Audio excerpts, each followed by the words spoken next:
Ang ating bida ay kinuha para maging magic tutor ng isang mayamang babae, pero ang problema ay isa lang siyang karaniwang mersenaryo. Pumayag ang ama ng babae na kunin siya dahil walang maharlikang instructor ang gustong tumanggap sa kanyang anak. Iyon ay dahil si Jella ay sobrang bastos at may ugaling manakit ng lahat ng nasa paligid niya. Sa unang tingin, mukha lang isang spoiled na bata ang blonde na paslit na yon. At nang malaman ni Derek na ganoon ang kanyang estudyante, dumiretso siya sa ama nito. Sabihin niyo sa akin, anong antas ng otoridad ang magkakaroon ako sa inyong anak? Ang ama ng babae, na nagkataong Grand Duke ng bansang iyon, ay binigyan siya ng buong otoridad. Maririnig mo ang mga katulong na umiiyak sa takot kay Jella mula sa malayo. Ang babae ay halos nagkakalat ng gulo, sinisira ang lahat, at sinisipa ang mga tauhan sa mansyon. At nang dumating ang kanyang bagong instructor, hindi rin siya nagpigil. Ang anak ng isa sa pinakamakapangyarihang tao sa bansa, ay sinalubong si Derek sa pamamagitan ng pagbuhos ng isang timba ng maruming tubig sa kanya. Literal na tinapunan niya ng basura, mga pare. Walang sinuman ang nangahas na parusahan siya, dahil lang anak siya ng duke. Pero si Derek? Ibang klase siya. Sinampal niya ang babae sa mukha ng walang pag-aalinlangan. Pagkatapos, hinugot ang kanyang espada, idineklara niyang hindi siya naroon para turuan ito. Nandoon siya bilang isang karaniwang tao na nalulugod sa paglipol ng mga maharlika. Nakakabaliw na agad ang kwentong ito, sa totoo lang. Mahirap ang lalaki at walang inaasahan sa kanya dahil lang bata pa siya. Pero seryoso, ibang klase si Derek. Ngayon, para marating ang puntong ito sa kwento, kailangan nating bumalik ng kaunti. Lumaki ang ating bida sa lungsod ng Elbstein, kung saan may isang matandang lalaki na nagsasanay ng mahika. Si Derek ay pinalaki ng matandang ito, na nagturo sa kanya ng maraming bagay tungkol sa kapangyarihang mahika. Sa tuwing nakikita niyang gumagamit ng mahika ang bata, sinasabi ng matanda na ang mahika ay para lamang sa mga maharlika. Pagkatapos ng isang taon, si Derek ay naging isang one-star mage na. At gaya ng dati, iginiit ng matanda na ang lahi ang lahat, at hindi na kailangan ni Derek na pilitin ang sarili para maging pinakamalakas. Isang gabi nang bumalik si Derek sa kanilang kampo, patay na ang matanda. Binugbog siya ng mga gwardya matapos subukang magnakaw ng isang 2-star magic book. Kakaiba yon. Isang taong walang kinabukasan na sumusubok magnakaw ng isang grimoire. Lumipas ang panahon, at makalipas ang 4 na taon, nakahanap siya ng bagong master na nagngangalang Katya. Isa siyang dating instructor ng isang bumagsak na pamilyang maharlika, at isa ring 3-star mage. Naging mersenaryo ang batang si Derek, at dahil isa rin siyang mersenaryo, nauwi sila sa pagtatrabaho ng magkasama. Malaki ang natutunan ng bata mula sa kanya. Hanggang isang araw, nagpasya siyang bigyan siya ng espesyal na gabay. Dahil mayroon siyang malaking talento at matinding ambisyon, may isang bagay siyang kailangang maintindihan. Bilang isang karaniwang tao, magiging mas mahirap abutin ang kanyang mga layunin, pero alam na iyon ni Derek. Noong sandaling iyon, hiniling niya na ipikit ang kanyang mga mata at damhin ang paglitaw ng mana, at iyon mismo ang ginawa niya, na nag-focus ng malalim. Pinilit niya ng husto ang kanyang sarili. Napagtanto niya na mayroon siyang napakalaking mana sa loob niya. Siguro ay dahil ito sa kanyang malawak na karanasan sa labanan bilang isang mersenaryo. Sobrang gulat niya kaya napasigaw siya ng malakas. Lahat ng tao sa tavern ay nagtakbuhan para tingnan kung ano ang nangyari, at patuloy siyang sumisigaw ng imposible habang hawak ang braso ni Derek. Huwag kang magsasabi ng kahit ano, Derek. Sumunod ka lang sa akin. Sinubukan ng mga mersenaryo na alamin kung saan galing ang sigaw at ang tunog na parang pagsabog, pero kinaladkad ni Katya ang ating bida palayo habang sinusubukang maging maingat. Pumasok pa sila sa isang eskinita kung saan sinabihan niya itong makinig ng mabuti. Nagtataka ngunit magalang, sinabi niyang magbibigay siya ng buong atensyon. Bueno, Derek, tulad ng alam mo na, ang mga maharlika ay sobrang sensitibo tungkol sa kanilang mga pribilehiyo, at ang mahika ang pinakamahalagang bagay sa kanila. Napakabihira para sa isang karaniwang tao na umabot kahit 1 star sa mahika, at ang mga umaabot sa 3 stars ay mas bihira pa. Tanging ang mga nag-aalay ng kanilang buong buhay sa mahika ang nakakaabot ng mas mataas na antas, at ang kapangyarihang ginamit mo ay isang 2-star illusion spell. Dahil nagpakita si Derek ng malaking potensyal, sinimulan niya itong isama sa kanyang mga misyon, at tinuruan siya ng maraming karagdagang spell. Paminsan-minsan, nagbabahagi siya ng mga kwento kung gaano kamakasarili at kapeti ang mga nasa mataas na lipunan. At ganoon lang, isang buong taon siyang nanatili sa tabi niya hanggang sa araw na kinailangang umalis ni Katya.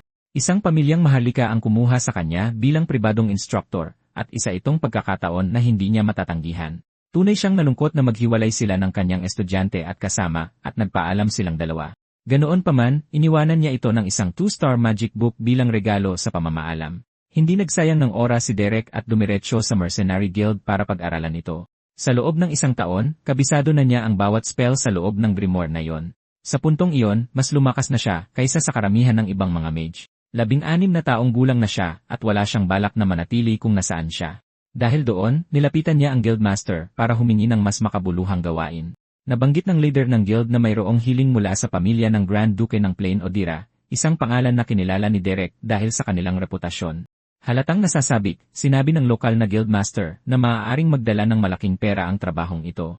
Makinig ka, Derek. Kung makuha natin ang ganitong trabaho, malaking ginto ang pinag-uusapan natin dito. Sige, boss. Sabihin mo lang kung ano ang kailangan kong gawin. Ipinaliwanag ni Jaden na ang gusto lang nila ay isang mersenaryo para manghuli ng ilang mga halimaw sa paligid ng Grand Duchy. Dahil parang napakadali, agad na naghinala si Derek. Sinabi pa niyang hindi niya tatanggapin ang trabaho at sinabihan ang boss na humanap ng iba. May mahigpit na panuntunan si Derek. Hindi siya tumatanggap ng kahit anong parang mali. Gayunpaman, patuloy na iginiit ng Guildmaster na si Derek lang ang mage sa guild at partikular na humiling ang kliyente ng isang mage para sa misyon. Dahil siya lang ang may kakayahang gawin ito, halos magmakaawa ang boss na tanggapin niya ito. Sa sandaling iyon, inihagi sa kanya ng boss ang isang barya at sinabing isa itong pilak na barya mula sa Adele, isang bagay na may malaking halaga. Tiningnan ni Derek ang barya at napagtanto niyang hindi ito isang bagay na madali niyang matatanggihan. Malakas at malinaw magsalita ang pera, at ganoon niya nakilala ang kanyang tatlong kliyente, isang lalaki, isang babae, at isang batang babae.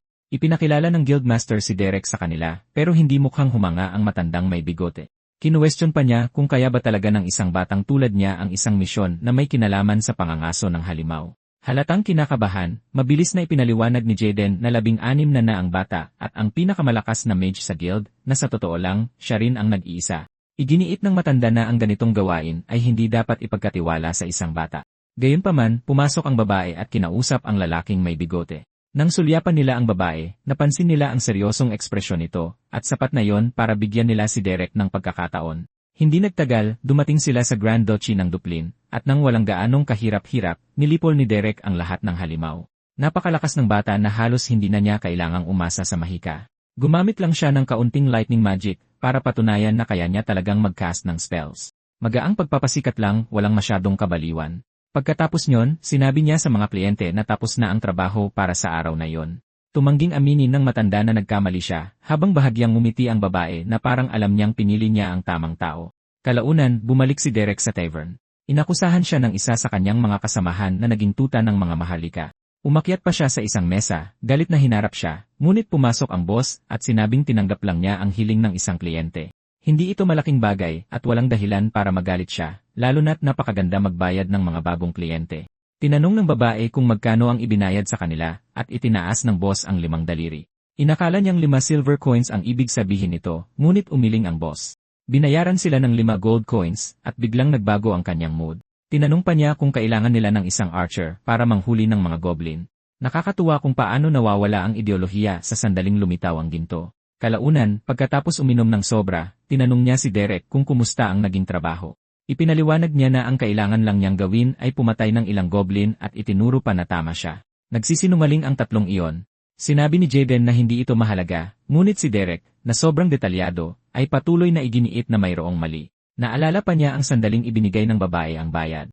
Sa puntong iyon, tinawag siya ng boss at pinaalalahanan na ang mga mersenaryo ay hindi masyadong nag-imbestiga sa mga usapin ng kanilang mga kliyente. Dapat lang niyang kumpletuhin ang gawain at kunin ang gantimpala. Tama si Jaden. Ang lugar na ito ay parang gubat at sa isang gubat, ang kaligtasan ang tanging mahalaga.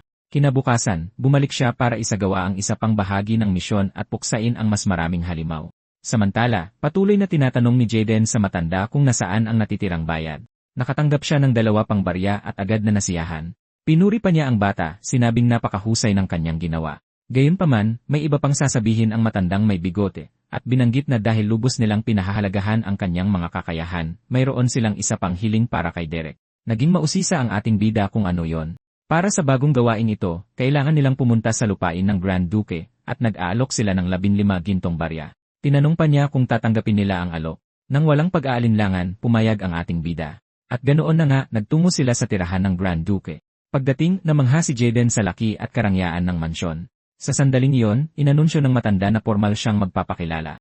Inihayag niya na siya ang punong tagapamahala ng lupain ng Grand Duke, at humingi ng paumanhin sa pagtatago ng kanyang tunay na posisyon. Sumagot si Jaden na hindi yon problema. Pagkatapos ay ipinakilala ng babae ang kanyang sarili bilang si Katarina, ang punong katulong ng sambahayan ng Grand Duke. Nang mapagtantong nakikipag-usap sila sa mga taong may mataas na ranggo, agad na nagpakita ng tamang paggalang ang pinuno ng mga mersenaryo. Hinala na ni Derek na hindi sila mga ordinaryong tao, ngunit kahit siya ay hindi inaasahan na ganito sila kaimpluwensya. Sa sandaling iyon, bumaba ang dalaga mula sa karwahe, at naging mausisa sila sa kanyang katayuan. Inalis niya ang kanyang talukbong, hinayaang malayang lumipad ang kanyang buhok sa hangin. Hindi maitago ni Derek ang kanyang pagkausisa. Pagkatapos ay ipinakilala niya ang kanyang sarili bilang si Selim ng Pline, at sinabing nais niyang italaga si Derek bilang magic tutor para sa kanyang nakababatang kapatid na si Diala. Kaya't nanatili sila ng ilang panahon sa loob ng mansyon ng Grand Duke. Sa loob ng lupain, pumasok ang isa sa mga anak na lalaki, hinihimok ang kanyang ama na tingnan ang ginawa ng kanyang kapatid. Sinabihan ng pinuno ng pamilya ang kanyang anak na si Reg, na kumilos ng may mas mahinahon. Ngunit nakatwiran si Reg na walang anumang dignidad si Diala, lalo na matapos saktan ang isa sa mga katulong. Nakatayo doon ang kawawang babae na umiiyak. Sinabihan ng panganay na anak si Reg na hinaan ang kanyang boses kapag kinakausap ang kanilang ama. Gayunpaman, mahigit 1-0 katulong na ang umalis sa nakaraang buwan lamang dahil kay Diala, at hiniling niyang malaman kung hanggang kailan titiisin ng kanilang ama ang kanyang pag-ugali. Sa sandaling iyon, sinigawan siya ng nakatatandang kapatid na manahimik, at inutusan pa si Reg na umalis. Nagpakita ng mapait na ekspresyon ang bata, malinaw na ipinapakita na hindi niya pinahahalagahan ang kanyang kapatid. Sinabi pa niya na si Diala ay hindi katulad ni Eileen, na magalang, at iminungkahing mas mabuting isantabi na lang si Diala. Sumagot ang ama na hindi niya yon desisyon. Gayunpaman, iginiit ni Reg na dapat siyang ipadala sa isang monasteryo, sinasabing sinisira niya ang reputasyon ng pamilya. Sa sandaling iyon, hinawakan ng ama ang kanyang ulo ng mahigpit at inihampas ang kanyang mukha diretsyo sa mesa. Sinabi ko sa iyo na huwag kang magsasabi ng mga ganyang bagay. Habang tumutulo ang dugo mula sa kanyang ilong, bumulong si Reg na kapag dumating ang panahon, kailangang pumili ng kanyang ama, habang tinititigan siya ng duke na may malamig at seryosong ekspresyon. Samantala, sinasamahan ni Alain ang ating bidang si Derek. Tinanong pa niya kung may narinig na ba siya tungkol sa kanyang nakababatang kapatid, at sumagot siya na nakita niya ang mga pagbanggit sa kanya sa mga talaan ng lahi. Sinabi ni Alain na nakakalungkot na hindi pa formal na naipakikilala sa publiko ang kanyang kapatid. Sa sandaling iyon, bumukas ang mga pinto, at nakaharap ni Derek ang dalawang kapatid na lalaki ni Alain. Sinalubong ng panganay ang kanyang nakababatang kapatid, binanggit na matagal-tagal siyang nawala. May perpektong asal, sumagot siya na nakakapagod ang paglalakbay at magalang na binati ang kanyang kapatid. Napatawa ng alanganin si Valerian at sinabing aalagaan niya ang kanyang nakababatang kapatid. Samantala, tahimik na pinagmasdan ni Derek ang lahat sa kanyang paligid. Iyon ang dalawang panganay na anak ng Grand Duke, at alam niyang napakalakas nila, at napansin din niya ang isang katulong na umiiyak pa rin sa malapit. Hindi niya maiwasang isipin na lahat ng ito ay konektado kay Diala. Pagkatapos pumasok sa silid ng Grand Duke, tinanong ng Duke kung kumusta ang mga bagay sa lungsod ng Elfstein. Sumagot ang kanyang anak na maayos naman ang lungsod, at binanggit na nagdala siya ng isang magic tutor para kay Diala. Ngunit nang tingnan ng Duke ang karaniwang taong nakatayo sa harap niya, tila hindi siya masyadong kumbinsido. Tumayo si Selim at sinabing kung abala ang kanyang ama, maaari siyang bumalik sa ibang pagkakataon. Nang paalis na sila, pinigilan ng Grand Duke ang bata. Lumingon ang ating bida, habang nagpatuloy sa pagsusulat ng liham ang Duke. Ikaw si Derek, at 16 na taong gulang ka. Tama? Opo. Tama po iyon, Ginoo. Tinanong ng lalaki kung marunong gumamit ng mahika si Derek, at sumagot siya na kaya niya lang gumawa ng 1-star spells. Hindi yan ubra sa akin, bata. Ang pagpapakumbaba ay hindi laging itinuturing na kabutihan. Nahuli siya agad. Agad na napagtanto ng bata na nabisto ang kanyang kasinungalingan. Ito ang Grand Duke ng Pline, isang 5-star mage. Humingi ng paumanhin ang bata sa kanyang hindi pagiging tapat, inamin ang kanyang pagkakamali. Gayunpaman, sa paghusga sa kanyang hitsura, hindi siya mukhang masyadong malakas. Pagkatapos ay hayagang inamin ng bata na isa siyang mersenaryo. Dahil walang gustong magturo sa kanyang bunsong anak, nagpa siyang bigyan si Derek ng pagkakataong gampanan ang papel ng tagapagturo. Binanggit pa niya na pinananatili siya sa isang hiwalay na annex sa labas ng mansyon dahil nagdudulot siya ng masyadong maraming gulo. Tinanong ni Derek kung maaari siyang magtanong at pinahintulutan ito ng Grand Duke. Agad niyang sinabi na siya ay isang mersenaryo lamang na inupahan para sa trabaho. Kinumpirma rin niya kung tunay na nais ni Lady Diela na matuto ng mahika upang maging bahagi ng mataas na lipunan ng mga maharlika. Tama iyon. Pero bakit mo kinukumpirma ang isang bagay na napakalinaw?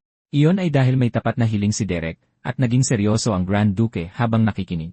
Samantala, naghahagi si Diela ng mga plato sa lahat ng direksyon. Siya ang tunay na bangungot ng mga tauhan ng mansyon na takot sa kanya. Binalaan pa ng dalaga ang isang katulong, sinabing kung patuloy siyang iyak, sisipain niya ito sa mukha. Kalaunan, kinausap ng Grand Duke ang kanyang anak, tinatanong kung bakit siya nagdala ng isang karaniwang tao para alagaan si Diela. Medyo nalulungkot, ipinaliwanag ni Esalen na tumanggi ang mga pinakatanyag na guro ng mahika na turuan si Diela, at dahil si Derek ay isang napakahusay na mersenaryo, naniniwala siyang maaaring magtagumpay siya sa paggabay sa kanyang nakababatang kapatid.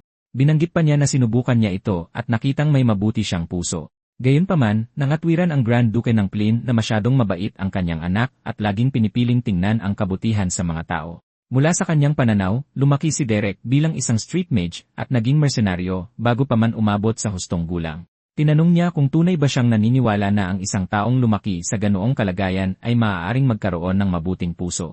Samantala, papunta na si Derek sa annex para makipagkita kay Diela. Dumating siya sa pinto at kumatok. Gayunpaman, nakarinig siya ng ingay mula sa loob, kaya nagpa siya siyang buksan ang pinto at batiin ang dalaga. Ipinakilala niya ang kanyang sarili bilang si Derek, ang kanyang bagong guro sa mahika. Ito si Jella Catherine ng Plin, ang pangalawang anak na babae ng pamilyang Plin. Lumapit siya, at binigyan siya ng dalaga ng isang masamang ngiti bago biglang ibinuhos sa kanya ang maruming tubig. Nanatiling ganap na kalmado si Derek. Biglang tumawa ng masama ang blonde at ininsulto siya, nagtatanong, anong basura ito na nakatayo sa harap ko? Tinawag pa niya itong daga sa imburnal, at kinuwestiyon kung paano nakakuha ang kanyang ama ng isang mersenaryo bilang kanyang guro. Kinalagkad niya ang isang upuan, umakyat dito, at pagkatapos ay binuhusan ulit siya ng isang balde ng maruming tubig. Idinagdag pa niya na bagay ito sa kanya, dahil isa lamang siyang maruming daga sa imburnal, at tuloy-tuloy lang ang mga insulto, guys. Patuloy niya siyang minura ng walang tigil. Gayunpaman, binigyan niya ito ng malamig at seryosong tingin na nagpakilabot sa kanya. Bilang tugon, sinabihan niya itong huwag siyang tignan ng may kabastusan at sinipa siya sa dibdib. Ang sipa na iyon ay nagpatumba sa kanya sa sahig. Nagreklamo siya na nakakadiri ito at sinabing kailangan niyang magpalit ng sapatos dahil sa kanya. Ininsulto pa niya na amoy ihi na raw ang lahat dahil sa maruming tubig at binuhusan pa siya ulit. Pagkaupo, idineklara niya na naiintindihan na ng daga sa imburnal ang kanyang lugar at hinding-hindi siya papayagang turuan siya ng mahika. Samantala, pabalik sa silid ng Grand Duke, bahagya siyang hindi mapakali at naalala ang naunang hiling ng binata. Ayon kay Derek, magiging napakahirap na ayusin ang ugali ni Lady Diela. At nagtanong siya kung gaano kalaking kapangyarihan ang ibibigay sa kanya. Napagtanto ng lalaki na alam ng binatang ito kung ano ang kanyang ginagawa. Pabalik sa kasalukuyan, biglang sinampal ni Derek ang dalaga sa mukha. Napakasama ng kanyang ugali, at ito ang paraan niya ng pagdidisiplina sa kanya. Napatingin siya sa kanya, halatang natigilan at natakot. Ano? Sinampal niya lang ako. Gising, babae. Sa sandaling iyon, lumipat ang eksena sa isang flashback mula 3 taon na ang nakalipas. Habang kausap ang kanyang master, tinanong niya kung ano ang gagawin nito kung mayroon siyang matigas na ulong estudyante. Ipinatong ang kamay sa kanyang baba, sinabi ni Katya na susubukan muna niyang yakapin at tanggapin sila, unawain kung bakit sila ganoon kumilos. Opo, master. Pero hindi ba't masyado iyong idealistiko? Ayon kay Katya, ang diwa ng pagtuturo ay gabayan ang mga estudyante tungo sa isang mas mabuting landas. At kung mabigo ang pangunawa, ang pagtanim ng takot ang susunod na pagpipilian. Pabalik sa kasalukuyan, malinaw na tunay na natatakot si Diela. Sinabihan niya itong tratuhin ang iba ng may respeto at konsiderasyon, at nilinaw na hindi na niya ito ulitin. Sa sandaling iyon, tumayo ang dalaga at sinampal siya pabalik. Itinanong niya kung paano nito nagawang saktan ang anak na babae ng Grand Duke, pero tumugon ang ating bida ng isa pang sampal sa parehong lugar. Makinig kang mabuti, babae. Hindi ko na ito ulitin. Kapag nakikiharap sa iba, magpapakita ka ng respeto. Pero tumawa lamang siya, isang matinis at mapanuyang tawa. Pagkatapos ay nagsimula siyang sumigaw, tinatawag ang kanyang mga katulong. Nagmamadaling pumasok ang head administrator, nagtatanong kung ano ang kailangan ni Lady Dielo. Matapos marinig ang sitwasyon, kinuwestiyon ng matandang may bigot kung paano naglakas loob ang binatang ito na saktan ang anak ng Grand Duke. Ngunit pagkatapos ay kalmadong kinuha ni Derek ang isang dokumento mula sa kanyang bulsa. Ito ay isang opisyal na pahintulot mula sa Grand Duke ng Plin, na nagbibigay sa kanya ng buong kalayaan na gamitin ang anumang paraan ng pagtuturo. Mabilis na inayos ng matanda ang kanyang monokulo at nagsimulang basahin ng maingat ang dokumento. Kahit si Diela ay nagsimulang hindi mapakali sa kung ano ang nakasulat doon. Pagkatapos ay lumipat ang eksena sa gabing iyon. Pinigilan ni Rian ang kanyang kuya dahil halatang galit na galit ito. Sa sandaling iyon, tinulak niyang buksan ang pinto ng silid ni Derek. Ang ating bida ay kalmadong nagbabasa ng libro. Pumasok si Valerian na galit, nagtatanong kung paanong ang isang hamak na mersenaryo ay naglakas loob na sampalin ang kanyang nakababatang kapatid. Ginawa ko yon dahil binigyan ako ng pahintulot ng iyong ama. Hinawakan muli ni Rian ang kanyang kapatid, at itinuro na si Asilin ang nagdala sa gurong ito sa simula pa lang. Gayunpaman, nanatiling galit na galit si Valerian, at nagbabala na kung lumampas sa linya si Derek, haharapin niya ang mga kahihinatnan. Iginiit ni Rian na kailangang itama ang kanilang kapatid na si Diela upang harapin ang katotohanan at tiniyak pa kay Derek na hindi na makikialam ang kanyang kuya. Gayunpaman, sinabihan ni Valerian si Reg na sumunod sa kanya at dinala siya sa kanyang silid kung saan maingat na nakatago ang isang manika. Pagbukas niya ng pinto, ipinakita niya ang mga manikang iyon kay Derek. Ipinaliwanag niya na ang silid ay hindi talaga sa kanya, kundi sa kanyang kapatid noong nakatira pa ito sa pangunahing mansyon. Sa lahat ng mga gamit, ang pinaka-nakakuha ng atensyon ni Derek ay isang painting. Ipinaliwanag ng panganay na anak na mahilig magpinta dati si Diela, pero hindi niya tinatapos ang kanyang mga gawa. Hinahayaan niyang blanko ang malalaking bahagi at kinukulayan lamang ang mga parte na gusto niya. Sa sandaling iyon, humingi ng paumanhin ang kuya sa kanyang kabastusan kanina at inamin na naiintindihan niyang para sa ikabubuti ang ginagawa ni Derek. Alam kong nag-aalala ka sa kapatid mo, pero bakit mo ako dinala rito? May malungkot na ekspresyon, ipinaliwanag niya na si Diela ay hindi palaging ganito kalupit na tao. Sa katunayan, unti-unti siyang nagbago sa paglipas ng panahon. Habang dinadampot ang ilang libro, sinabi ng kuya na si Diela ay dating isang mabait at delikadong babae, at nakiusap siya kay Derek na iligtas ito, dahil kung hindi ay ipapadala siya sa isang monasteryo. Sa sandaling iyon, pinahinto siya ni Derek at itinuro ang ilang mga tala na nakasulat sa loob ng mga libro, tinatanong kung ano ang mga iyon. Ipinaliwanag ng kuya na hindi pa nagpapakilala na ang mga librong iyon ay galing sa disciplinary school na pinasukan dati ni Diela. Maingat na sinuri ni Derek ang mga libro at pagkatapos ay tiningnan din ng malapitan ang mga painting. Sa sandaling iyon, tila ba nag-ugnay na ang lahat sa kanyang isipan. Ibinabalik ang libro, sinabi niya sa kuya na aalagaan niyang mabuti si Diela at tutulungan itong makabawi. Samantala, mahimbing na natutulog ang dalaga, tila halos inosente. At pagkatapos ay lumapit si Derek at ibinuhos sa kanya ang isang balde ng malamig na tubig na naging dahilan ng kanyang pagsigaw. Yak, walang pag-aalinlangan. Sa seryosong tono, sinabi niyang oras na para gumising siya. Naiinis, nagreklamo si Diela na hating gabi pa lang, ngunit agad niya itong kinalagkad habang binabato siya ng lahat ng insulto na maiisip niya. Walang ginawa ang mga katulong habang sumisigaw ng tulong si Diela. Pagkatapos ay dinala niya ito sa labas ng palasyo at itinapon sa gubat. Galit na galit, itinanong niya kung hindi ba ito natatakot mamatay. Habang patuloy siyang sumisigaw, sinabi niya na hindi nito naiintindihan ang totoong dahilan sa likod ng kanyang mga ginagawa. May malamig na ekspresyon, ibinunyag niyang hindi siya naparito para turuan siya, kundi para patayin siya. Ngayon ay tunay na siyang natakot at nagtanong kung seryoso ba ito. Seryoso ako. Sa katunayan, isa lang akong karaniwang tao na kinasusuklaman ang mga maharlika. Habang papalapit sa kanya, idineklara niyang ang kanyang layunin ay lipulin ang mga mayayabang na maharlika at hinugot ang kanyang espada. Tumanggi siyang maniwala at iginiit na darating ang kanyang ama para iligtas siya. Ngunit sumagot ito na tatapusin niya siya ng napakabilis na walang sinuman ang makakarinig sa kanyang sigaw. Sa sandaling iyon, sa wakas ay naramdaman niya ang tunay na takot. Pagkatapos kitang patayin, maglalaho ako ng napakabilis na walang sinumang makakaalam na narito ako. Sa sandaling iyon, tumalon ang babaeng blonde at nagsimulang tumakbo. Alam niyang kung mahuhuli siya nito, mamamatay talaga siya. Naguhitan na niya ang pisngi nito at napagtanto niyang hindi ito nagbibiro. Dahil kabisado niya ang gubat mula sa paglalaro doon noong bata pa siya, inakala niyang madali lang magtago. Gayunpaman, gumagamit na ito ng mahika para habulin siya at biglang nagpakawala ng bolang apoy sa kanyang direksyon. Pre, nag-lethal mode agad. Seryoso ba siyang inaatake ako gamit ang mahika? Ang bolang apoy na iyon ay isang 2-star spell. Nakangisi, pinakawalan niya ang atake at napagtanto ng dalaga na ito na siguro ang kanyang katapusan. Dumapa siya sa lupa at dumaan ang bolang apoy sa itaas niya bago tumama sa isang puno at magdulot ng malakas na pagsabog. Naiwan siyang gulat, lubos na natigilan habang tumatawa ito at sinasabing sayang at hindi siya tinamaan. Lumipas ang ilang minuto at patuloy siyang tumakbo sa purong desperasyon. Sa huli, nadapa si Diela at bumagsak sa lupa. Para na siyang iyak, ngunit biglang may palaso na lumipad patungo sa kanya, at napansin niya ito sa tamang oras para lumundag pa atras. Napakabilis ng reaksyon niya kaya lumapit si Derek at pinuri siya, sinabing mayroon siyang mahusay na reflexes. Mahirap paniwalaan na ang isang taong may ganoong pisikal na kakayahan ay nakakulong lang sa annex na iyon buong araw. Gayunpaman, hindi na nagtagal si Diela para pakinggan ang kalokohang iyon at agad na tumakbo palayo. Inisip niya na kung mananatili siyang mabilis, baka maiwanan niya ito, pero nang lumingon siya, napansin niyang naghahanda na ang lalaki ng isa pang spell. Tapos, sa sandaling napagtanto niya ito, bigla na lang nawala ang dalaga. Ang lugar na ito ay ang parehong gubat na minsan niyang ipininta. Nang hindi na mamalayan, nararamdaman niya ang mana na dumadaloy sa gubat na iyon.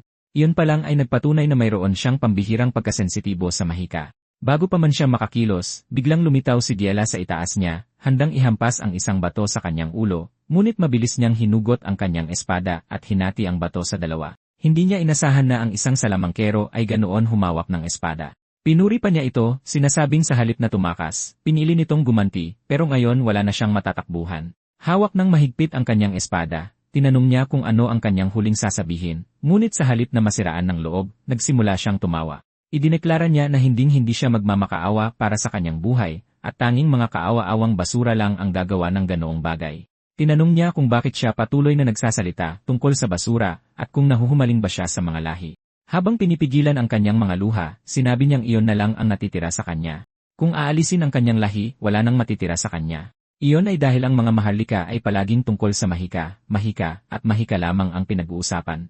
Nagsimula siyang umiyak, inaamin na sinubukan niyang gumamit ng mahika ng hindi mabilang na beses, ngunit hindi kailanman nagtagumpay. Mukhang tama nga ang hinala ni Derek kanina. Labis na nadismaya ang dalaga, dahil lahat ng kanyang mga kapatid ay kayang gumamit ng mahika maliban sa kanya.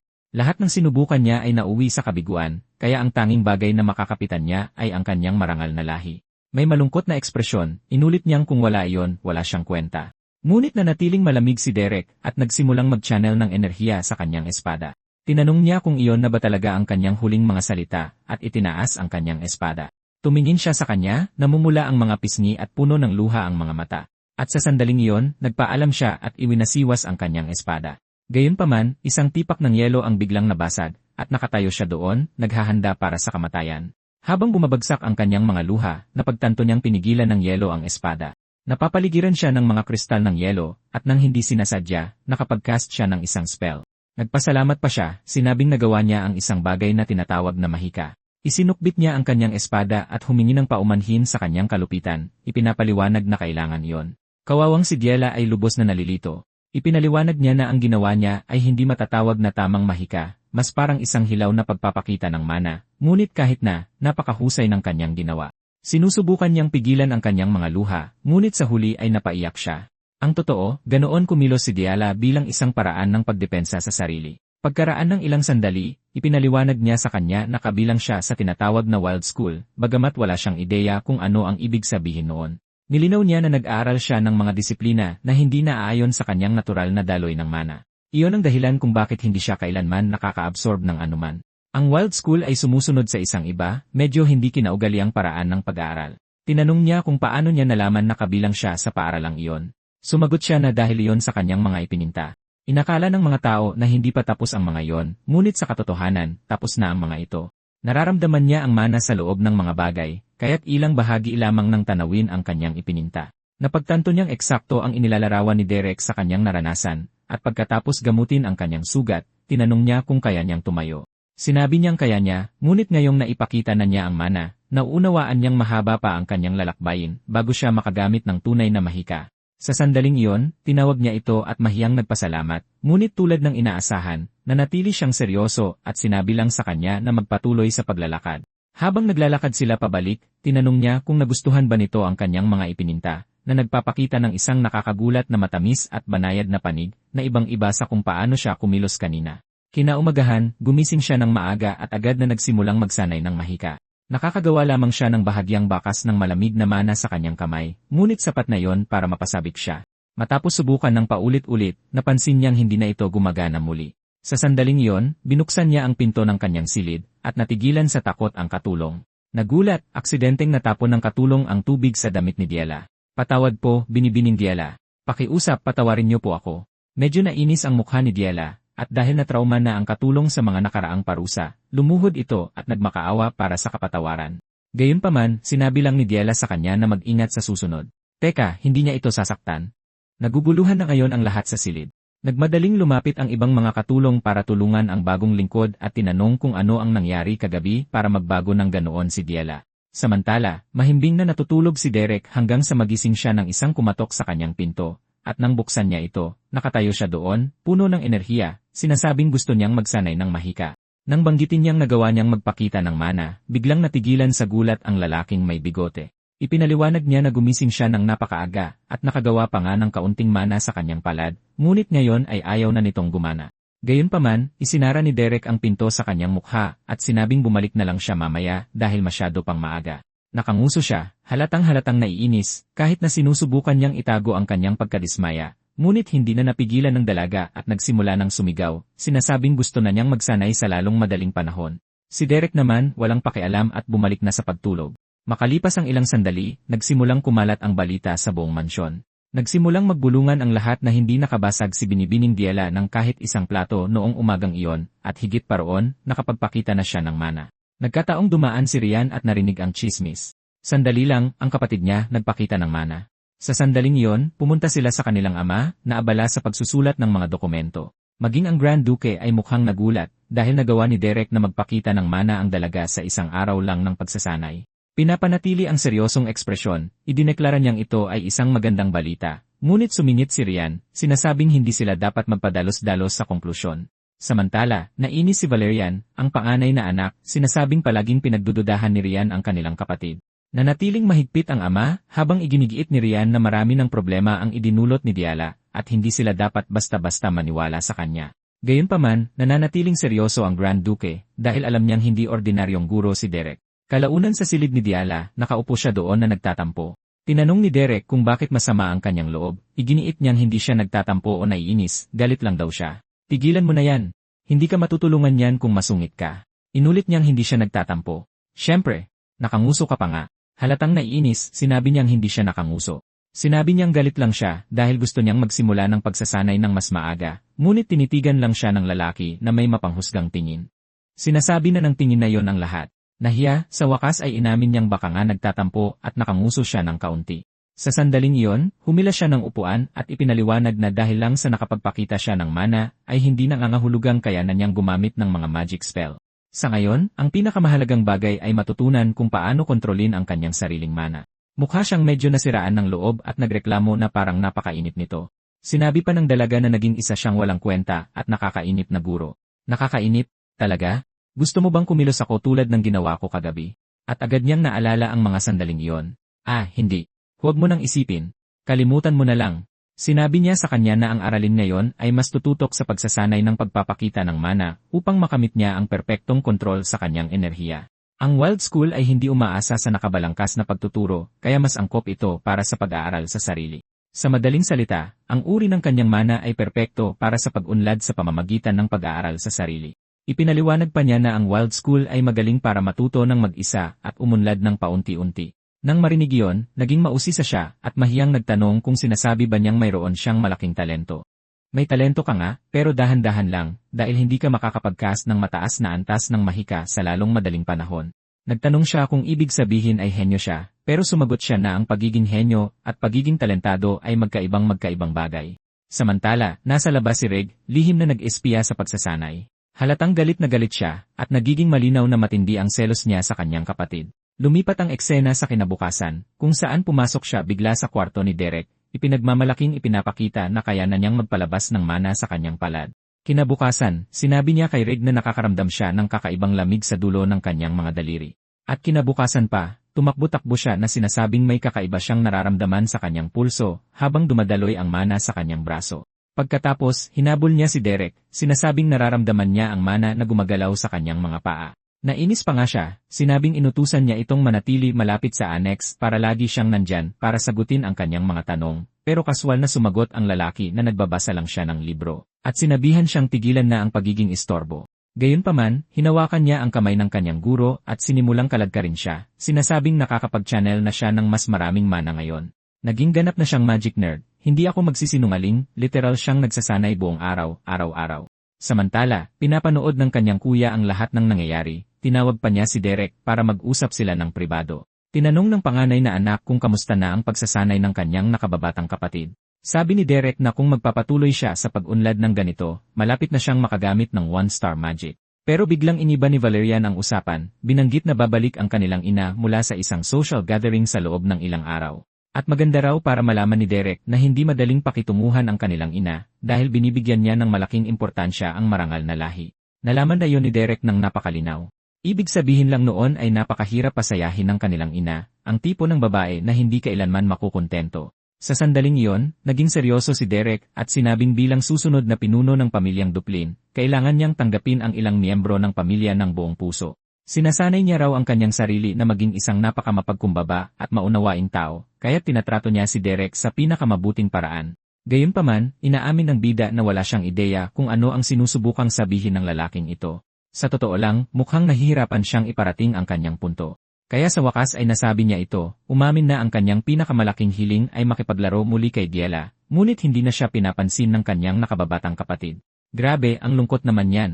Ipinaliwanag niya na noong bata pa ang kanyang kapatid, lagi silang naglalaro, pero habang lumalaki ito, sinimulan na siyang baliwalain. Nagsimula pang ang umiyak ang kuya, nagtatanong kung ano ang kailangan niyang gawin para makuha muli ang pagmamahal ni Diela. Lalo na't sinusundan niya si Derek kung saan-saan, at gusto rin niya ng ganoong atensyon. Inihayag pa niya na natuto siyang gumawa ng mga manika bilang regalo para sa kanyang kapatid, habang ipinapakita ang isang pangit na gawa. Huwag mong ibigay yan sa kanya, bro. Mukhang isinumpay ang bagay na yan. Nang marinig ang mga salitang iyon, pinipigilan ng lalaki ang kanyang mga luha.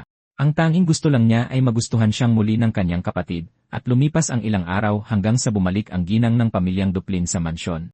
Natuwa siya nang marinig na nakahanap sila ng angkop na guro para sa kanyang pinakamamahal na anak. Nagpakilala siya bilang Marela Duplin at sinabi pa na gusto niyang magpadala ng ilang regalo sa kanyang marangal na pamilya. Gayunpaman, sumagot si Derek na hindi siya kabilang sa anumang marangal na pamilya. Agad na nagtanong ang babae kung tama ba ang kanyang narinig at kinumpirma niya ito. Tama ang narinig niya dahil isa lang siyang karaniwang tao. Nang marinig iyon, tuluyang natulala ang babae. Pagkatapos ay bumalik ang eksena sa ilang araw na nakalipas. Lumabas si Asilin mula sa karwahe at nagpasalamat kay Derek para sa lahat ng ginawa niya para sa kanyang kapatid. Binanggit niya na kailangan niyang umalis sa mansyon at bumalik sa Elbstein, at hiniling kay Derek na alagaan si Diela. Sinabi ng lalaki na ipaubaya na ito sa kanya, at nagkomento pa si Jaden na magdadala ang lalaki ng maraming yaman sa Mercenary Guild. Bago umalis, binati niya ang lalaki ng magandang trabaho, at umalis na sila. Sa sandaling iyon, biglang napagtanto ni Asilin na may nakalimutan siya. Nakalimutan niyang banggitin na babalik ang kanilang ina sa loob ng ilang araw. Nagtanong si Jaden kung bakit mahalaga yon, at ipinaliwanag ng dalaga na dahil hindi madaling pakitunguhan ang kanilang ina. Pabalik sa kasalukuyan, galit na galit si Marela. Sinugod niya ang kanyang asawa at galit na nagtanong kung ano ang nangyari, kinukwestiyon kung bakit siya kumuha ng isang karaniwang tao bilang guro ni Diela. Tinanong ng lalaki kung naging bingi ba siya dahil sa biyahe, dahil kung makasigaw siya ay ganoon na lang. At patuloy na nag-aalburoto ang babae, iginigiit na hindi maaaring turuan ang kanyang mahal na anak ng isang karaniwang guro. Ngunit ayon sa Grand Duke, hindi sila makakuha ng kahit sinong pribadong guro dahil walang gustong magturo sa babaeng iyon. Sumuko na ang lahat ng mga gurong may dugong bughaw at hinihiling ng babae na gumawa pa rin ng paraan ang kanyang asawa. Ayon sa kanya, personal na inirekomenda ni Asilin si Derek. At lalo pang nagalit ang ina, tinatanong kung ano ang iniisip ng kanyang anak at nagdala ng ganoong lalaki sa kanilang tahanan. Iminungkahi pa niya na kunin ang kapatid ng kanyang asawa na si Felipe, sinasabing maaari nitong iwan ang pwesto niya sa digmaan at pumunta para sanayin ang kanilang bunsong anak. Teka lang, gusto mong iwanan ng kapatid ko ang kanyang mga tungkulin sa militar sa gitna ng digmaan para lang pumunta rito at alagaan ang ating anak? Patuloy ang pagsabog ng galit ng babae, sinasabing kahit ang mataas na lipunan ng Elbstein ay pagtatawanan sila. Tutal, sa mataas na lipunan, ang isang tutor ay parang calling card ng pamilya, at babagsak ang pamilyang Duplin sa isang gurong tulad niyan. Sa sandaling iyon, lumitaw ang panganay na anak at hiniling sa kanyang ina na kumalma. Pagkatapos ng 6 na kabanata, sa wakas ay nabunyag na ang pangalan ng binatang blonde, at ito ay si Valerian. At sinabihan siya ng kanyang ina na iwanan na lang siya, ngunit humakbang din si Reg, sinasabi sa kanyang ina na mayroon siyang tamang solusyon. Napatingin ang lahat kay Reg, nagtatanong kung ano ba talaga ang kanyang iminumungkahi. Alam niya na si Derek ay walang tamang lahi para sanayin ang kanyang nakababatang kapatid. Gayunpaman, kailangan pa rin nilang tiyakin kung mayroon siyang tamang kwalifikasyon. Kaya iminungkahi niya na kung matatalo niya si Derek sa isang magic duel, mapapatunayan nitong hindi sapat ang galing ng lalaki. Gayunpaman, sinabi ng kanyang ama na si Derek ay isang tunay na mage. Malinaw na ikinainis iyon ni Reg dahil parabang ipinapahiwatig ng kanyang ama na matatalo siya kay Derek. Kaya, ama, ano sa tingin niyo kung si Diela na lang ang labanan ko? Maging si Valerian ay hindi makapaniwala na iminumungkahi ito ng kanyang kapatid. Kung talagang napakahusay na guro si Derek, dapat maipakita ni Diela ang magagandang resulta sa isang magic duel laban sa kanya. Nang marinig iyon, napabuntong hininga ang kanilang ama. Agad na hinabol ni Valerian ang kanyang nakababatang kapatid. Ano bang iniisip mo? Hinahamon ang iyong nakababatang kapatid sa isang duelo. Anong problema? Hindi ka ba naniniwala sa kanya? Sa tingin mo ba'y hindi sapat ang galing ni Derek bilang guro? Sinabi ni Rhea na hindi nila dapat kalimutan ang ginawa ni Diela, ngunit iginiit ni Valerian na wala siyang sama ng loob sa kanyang kapatid. Hindi siya nagtatanim ng sama ng loob dahil lang sa kadugo natin siya. Sinasabi pa niya na ang dugong ito rin ang maaaring sumira sa kanilang sariling pamilya, at binabaliwala lang ito ng lahat dahil cute siya. Ganyan pala talaga ang nararamdaman mo, Rig. Habang papalayo, malamig na sinabi ng lalaki na dapat siyang ikulong sa annex at iwan doon para mabulok. Nang marinig iyon, napagtanto ni Valerian na mas mapanganib pala ang kanyang kapatid kaysa sa una niyang inakala. At sa simula ng kwento, mukha talagang kontrabida ang lalaking blonde, iba talaga ang tama ng plot twist. Maya-maya, pumunta ang dalaga sa kwarto ng kanyang guro. Nag-aaral siya at tinanong kung ano ang kailangan nito sa kanya. Sa sandaling iyon, inihagis niya ang isang scroll sa kanyang libro at sinabing kung matatalo siya sa Magic Duel, matatanggal siya sa trabaho. Binasa ito ni Derek at sinabing magiging mahirap para sa kanya na talunin si Rig dahil isa itong one-star mage. Iginigiit ng dalaga na hindi niya naiintindihan ang sitwasyon. Kung matatalo siya, siya ang mawawala ng trabaho. Ngunit ayon sa bida, isa siyang mersenaryo kaya hindi ito mahalaga. Makakahanap lang siya ng ibang trabaho, lalo na't sapat na ang ibinayad sa kanya ng pamilyang Duplin. Halatang nalungkot ang dalaga, napagtantong baka wala siyang espesyal na kahulugan para sa kanya. At ganoon lang, lumipas ang isang linggo. Sa wakas, dumating na ang araw ng dakilang duelo. Personal na pumunta roon ang Grand Duke para manood, at magalang pang yumuko si Derek. Nang makita ang binata, tinanong ng lalaki kung bakit tila napakakumpiyansa ni Derek. Kinuwestiyon pa niya kung ito ba ay padalos-dalos na katapangan o tunay na kumpiyansa, dahil mukhang naniniwala siyang mananalo ang kanyang estudyante. Sa sandaling iyon, pumasok sa eksena si Rig. Ayon sa kanya, hindi lang ito simpleng duelo ng mahika. Balak niyang ipakita ang kanyang buong lakas at durugin si Giela. Plano niyang pagsisihin siya ng husto sa lahat ng nangyari sa nakaraan, at sa sandaling iyon, pumasok na ang ating minamahal na blonde na babae. Ewan ko sa inyo pero mabilis siyang nagiging paborito. Sa pagbabalik tanaw, malungkot siyang nakaupo roon, tinatanong kung ayos lang ba talaga sa kanya na iwan siya. Pero ayon kay Derek, kabilang siya sa wild school at kaya niyang magpatuloy sa pagsasanay kahit wala siya. Ngunit nagsimula siyang umiyak, sinasabing kailangan niya ang tulong nito para manalo. Sinabi niya sa kanya na malaki ang talento niya dahil isinilang siyang may dugong Duplin. At gaya ng nabanggit niya dati, nakatuon ang wild school sa sariling pag-aaral, kaysa sa direktang pagtuturo, ngunit napaiyak ang dalaga, sinasabing ayaw niya itong mawala anuman ang mangyari. Sa sandaling iyon, napagtanto niyang napamahal na ito sa kanya. Na may malungkot na ekspresyon, inamin niyang alam niyang hindi siya ang pinakamahusay na estudyante, pero gusto niyang patuloy na matuto ng mahika kasama siya anuman ang mangyari. Ayaw niyang matutong mag-isa o mula sa iba. Nag-isip ang binata, at habang inaayos ang kanyang guwantes, sinabi niyang wala siyang masyadong alam sa mga tuntunin ng etiketa sa isang duelo ng mahika. Gayunpaman, alam na alam niya kung paano manalo sa laban dahil isa siyang mersenaryo. Dahil walang mana si Lady Giela sa simula, tinuring siyang bigo at binaliwala ng lahat. Dahil doon, nagtayo siya ng mga emosyonal na pader at huminto sa pagtitiwala sa iba. Pagkatapos ay tinanong niya kung handa siyang gawin ang lahat para manalo, at habang may luha sa kanyang mga mata, sinabi niyang at humingi ng tulong. At dahil doon, tumuntong na siya sa larangan ng digmaan. Hindi na ito ang parehong Giela na dati niyang kilala. Halos isa na itong mage at apprentice ni Derek. Sabik ang lahat na masaksihan ang labanan ng magkapatid. Ang head administrator ang magsisilbing hukom, at susundin nila ang mga panuntunan ng duelo ng Elbstein Hall. Kung sino man ang unang mag-activate ng Protective Magic Circle ang siyang matatalo. Ang Protective Magic Circle ni General Pelon ay isang mahiwagang bagay na kayang protektahan ang isang tao kapag malapit na silang makatanggap ng nakamamatay na atake. Nagkomento pa si Nosoro na mahilig gumastos ang mga maharlika sa mga mararangyang gamit na ito. Nang hindi nagsasayang ng oras, agad na nagsimulang bumigkas ng spell si Rig.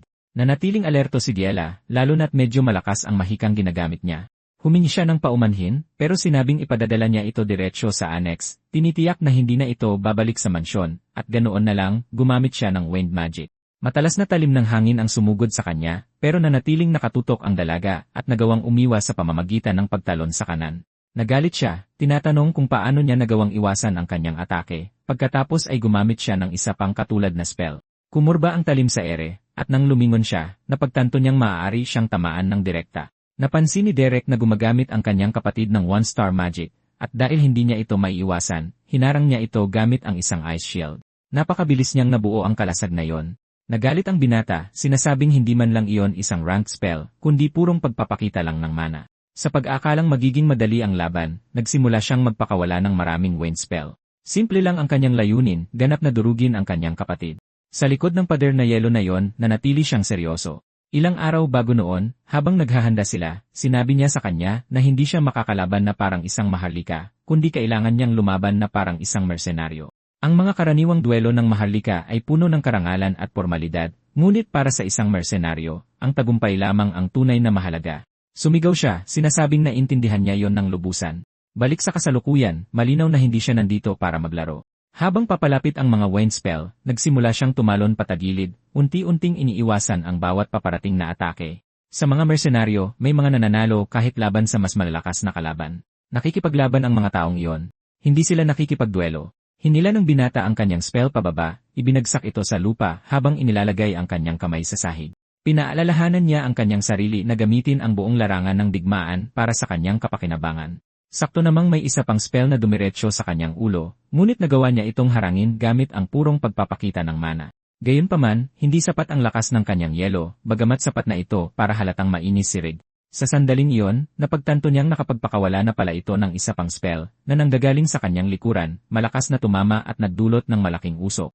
Nanatiling kalmado si Derek, ngunit nag-alala ng husto si Marella para sa kanyang anak, at nagsimula pa siyang sumigaw sa instructor, hinihiling na itigil agad ang laban. Ngunit sinabihan ni Lord Duplin ang kanyang asawa na umupo, dahil hindi pa tapos ang laban.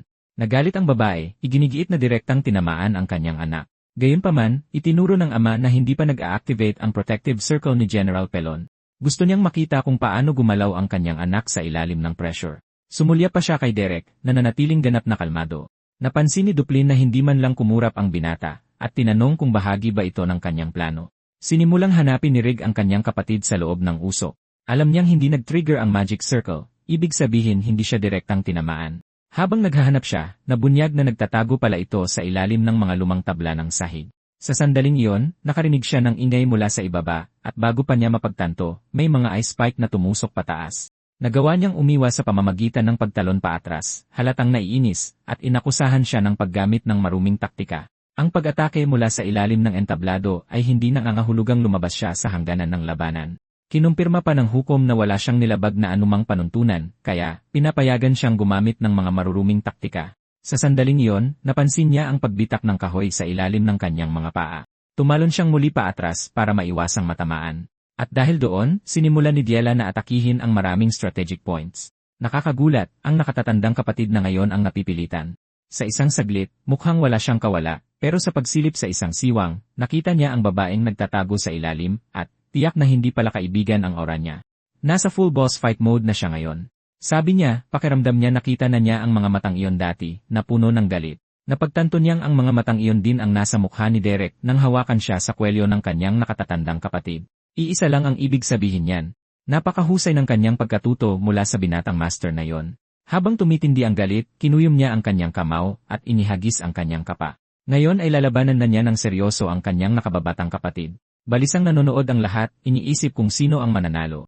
Nagsimula pa si Marella na sumigaw na huwag masyadong higpitan ni Rig ang kanyang kapatid, ngunit sinabihan siya ni Duplin na manahimik, dahil walang panuntunang nilalabag, bagamat may ibang nakakakuha ng kanyang atensyon.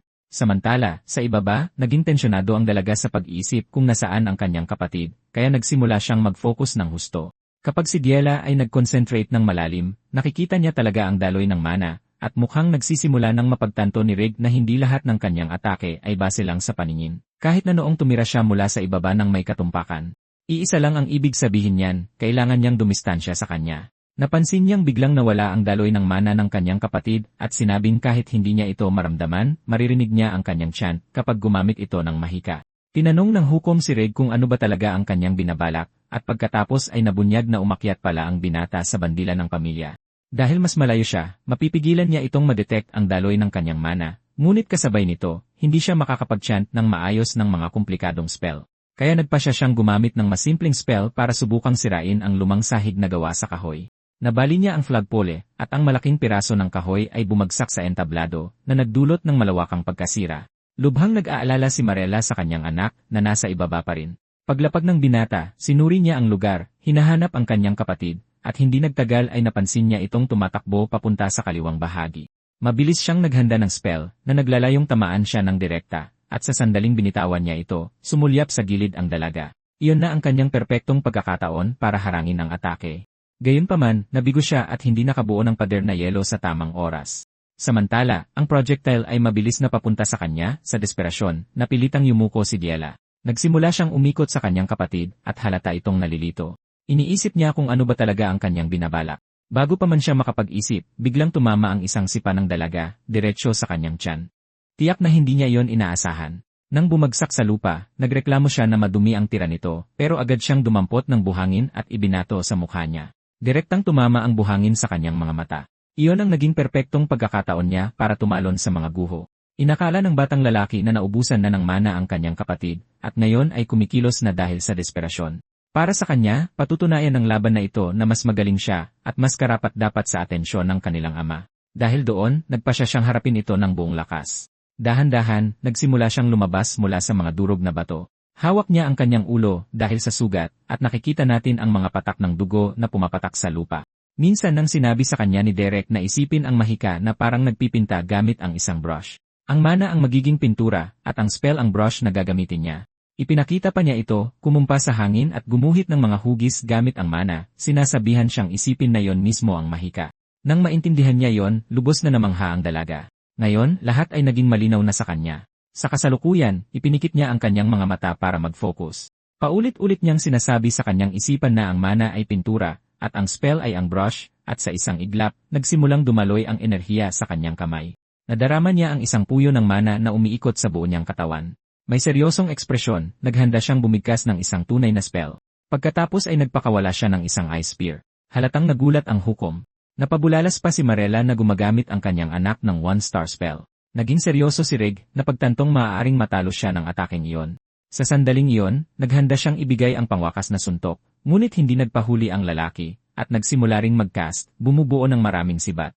Balak niyang tamaan ito sa ilang mahalagang punto at tiyakin ang pagkapanalo. Inilunsad ng babae ang kanyang atake, at nagpakawala naman siya ng hindi mabilang na projectiles bilang tugon. Nagbanggaan ang parehong spell, at sa pagtama, isang malakas na pagsabog ang sumiklab, nataranta ang ina, sumisigaw sa pangalan ni Jella. Sa sandaling iyon, isang magical circle mula sa kwintas ang na-activate, pinoprotektahan ang isa sa kanila. Hirap huminga si Rig, at si Jella ay pagod na rin. Noon din, napagtanto ni Derek kung sino ang nanalo. Ang eksena ay bumalik sa halos isang taon na ang nakalipas. Ipinaalam ng head administrator sa Grand Duke na nagpadala ng sulat ang pamilyang Birmingham. Ito ay may kaugnayan sa isang partikular na insidente. Sa sandaling iyon, dumaan siya sa silid ng kanyang anak na babae. Mukha siyang labis na nagagalit habang tahimik siyang pinagmamasdan ng kanyang ama. Sa kasalukuyan, nakikita natin na natalo ang maliit na si Jella. Ang kanyang kwintas ay nag-activate ng isang magical barrier para protektahan siya mula sa direktang epekto ng mga ataking iyon. Hindi pa rin niya lubos na napoproseso ang nangyari, lalo na't walang tumamang projectile kay Rig. Bahagyang nadismaya si Rig dahil tunay niyang inakala na baka manalo siya. At nang mapagtanto niyang mawawala si Derek bilang kanyang guro, nagsimulang umiyak ang kaawa-awang dalaga. Umiyak siya nang napakalakas na umalingaw-ngaw ang kanyang mga hikbi sa buong arena. Tinanong ni Marella ang kanyang asawa kung bakit umiiyak ang bata, at sinabi pa na ang isang tamang binibini ay hindi dapat lumaban gamit ang mga maruruming taktika. Patuloy niyang sinisisi ang guro ng bata, sinasabing natutunan niya ang lahat ng iyon mula sa kanya. Sa isang flashback, may nagpakilala bilang si Raymond Oswald Duplin, at sinabing isang karangalan ang maglingkod sa ilalim ng kanyang utos, kamahalan. Habang inaayos ang kanyang baluti, sinabi ng isa pang lalaking nakapulang kapa na marami na siyang narinig na kwento tungkol sa kanyang ama at nagpasalamat ang binata. Sa kasalukuyan, tiningnan niya ang kanyang anak, nakatitig dito, habang napagtatanto niyang tunay na itong nagbago. Samantala, tinatawag ng mga katulong ang dalagang blonde. Dahil wasak pa rin ang loob, hindi niya sila pinansin ng tanungin kung masakit ba ang kanyang mga sugat. Sinubukan siyang dalhin ng isa sa mga babae sa medical team, ngunit tinabig niya ang kamay ng katulong at naglakad patungo sa kanyang kapatid. Medyo nailang ang lalaki. Sinabi pa niyang magaling ang ginawa niya nang batiin siya nito. Pagkatapos ay tumalikod siya, at iginiit ng mga katulong na kailangan niyang gamutin agad ang kanyang mga sugat. Gayunpaman, labis siyang nagalit, guys. Dahan-dahan siyang naglakad patungo sa kanyang guro. Sinabi ni Derek na napakagaling ng ginawa niya, ngunit hindi mapigilan ng dalaga ang kanyang mga luha. At habang hawak ang damit, sinabi niyang natalo siya at humingi pa ng tawad kay Derek, sinasabing ayaw niyang mawala ito. Nagseryoso ang binata at pagkatapos ay tumayo. Ipinatong ang kamay sa kanyang balikat, sinabi niyang ayos lang at wala siyang pakialam sa kanyang trabaho. Dapat niyang harapin ang pagkadismayang ito at gamitin para maging mas malakas. Kahit na, labis siyang nasasaktan dahil napamahal na siya ng husto kay Derek. Sa sandaling iyon, lumitaw ang isang katulong na tumatawag sa kanyang lady, at sa likod niya ay dumating ang ina ng dalaga, tinatawag si Jella. Lumuhod, sinabi ng babae na tiyak na may pinagdadaanang napakahirap ang kanyang anak. Habang niyayakap siya, iginiit niyang kailangan gamutin agad ng dalaga ang kanyang mga sugat. Habang marumi ang mukha, sinabi ng dalaga na ayos lang siya para mapanatag ang kanyang ina, at kaya umalis siya kasama ang mga katulong. Pinunasan ni Marella ang kanyang mga luha at napansin si Derek na papalayo. Gayunpaman, mabilis siyang sumunod dito. Tinawag niya ito at lumingon naman siya. Sa sandaling iyon, nagsimula siyang sumigaw, tinatanong kung ano sa tingin niya ang ginagawa niya sa pagtuturo ng mga murang trick, at sinampal pa siya sa mukha. Nagpatuloy siya, sinasabing ang mga teknik na iyon ay magdudulot lamang ng kahihiyan sa kanyang anak, na isang maharlika, at pagkatapos ay sinampal siyang muli. Sumisigaw ng malakas, tinawag siyang basura, at sinabing hindi sila magkauri, at hinding-hindi na niya makikita pa ang kanyang anak. Habang hinihiya ng babaeng iyon ang bida, lumapit ang kanyang asawa at bigla siyang sinampal sa mukha. Sinabi pa niyang hindi nito alam ang kanyang sinasabi. Galit na galit ang babae, iginigiit na hindi nila matatanggap ang isang karaniwang tao bilang guro ng kanilang anak. Karaniwang tao siya, pero siya ang guro ng anak natin. Anong klaseng magulang ang gumaganito sa guro ng kanilang anak? Humingi siya ng tawad kay Derek para sa kanyang asawa, at ang ating bida, na namumula pa ang mga pisngi, ay walang sinabi. Sinabihan ni Duplin ang binata na sundan siya, dahil mayroon siyang pag-uusapan ng pribado, at ganoon na lang, umalis sila, iniwan ang mahirap na babaeng iyon. Kahit na, para sa kanya ay katawa-tawa ang buong sitwasyon. Samantala, naghahanda ang ama ng dalaga na magsulat ng isang dokumento, at sinabing gagantimpalaan niya si Derek, bibigyan pa siya ng pinakamataas na ranggo na pinapayagan para sa isang karaniwang tao. Sa sandaling iyon, tinanong niya ang binata kung gusto niyang matuto ng isang 3-star spell, na agad nagdulot ng paghihinala. Alam niyang ang Grand Duke, isang 5-star mage, ay napakatalino. Kahit na, ito ay isang pagkakataon na hindi niya maaaring palampasin. Kaya sinabi niyang gusto niyang matuto ng isang 3-star spell. Ipinaliwanag ng lalaki na inaalok niya lamang ito dahil tinuruan ng binata ng mahika ang kanyang anak, kahit na naniniwalang siya ay tatanggalin sa trabaho. Sinabi ni Derek na mula ngayon, si Lady Giella ay maaari nang magpatuloy na matuto mag-isa dahil kabilang siya sa Wild School. Ngunit sumagot si Duplin na hindi lang isang guro ang kailangan ng kanyang anak, kailangan niya ng isang master. Dahil may mga ambisyon ang binata, wala siyang luho na mangarap ng malaya, dahil isa siyang karaniwang tao, at alam niyang ma-offend ang mga maharlika kung may katulad niyang makakabisa ng mataas na antas ng mahika. Dahil layunin ng binata na maging isang 5-star mage, at hindi huminto sa 3, naiintindihan niyang haharap siya sa maraming hamon. Dahil dyan, hindi siya maaaring manatili ng matagal sa mansyon na ito, at tinanong pa ng lalaki kung handa na si Derek na umalis. Sumagot ang binata na, handa na siyang umalis agad, ngunit sinabi ng kanyang ama na kailangan pa rin niya itong magpatuloy sa pagtuturo sa kanyang anak ng kaunti pang panahon, kaya inaalok niya ang isang 3-star spell bilang kapalit. At sa gayon, pumayag si Derek. Umalis siya sa silid ng Grand Duke at dumiretso sa library. Pagdating doon, nagkaroon siya ng access sa hindi mabilang na mga aklat na naglalaman ng mga 3-star spell. Nagsimula siyang basahin ang mga ito, ngunit may isang bagay na nakakuha ng kanyang pansin. Maraming tao ang gumugugol ng taon para matuto kahit 1-star magic lang, at ngayon ay may pagkakataon siyang pag-aralan ang hindi mabilang na mga grimoire. Habang nagbabasa, nagkomento pa siya na tiyak na maiinggit sa kanya ang kanyang kaibigang mersenaryong blonde, at nakikita natin na ang babae, si Apolline, ay biglang naramdamang nag-init ang kanyang tainga, na parang may nag-uusap tungkol sa kanya. Ilang araw ang lumipas, at ang maliit na si Giella ay ganap ng nakabawi. Masaya ang dalaga dahil naging 1-star mage na siya. Lumapit siya dito at tinanong kung hindi ba siya masaya sa kanyang narating. At sumagot ang lalaki na hindi naman iyon ganoon kalaking bagay. Astig na enerhiya ng guro. Habang kinakamot ang ulo, sinabi ng dalaga na napakahirap talagang pasayahin ang kanyang guro.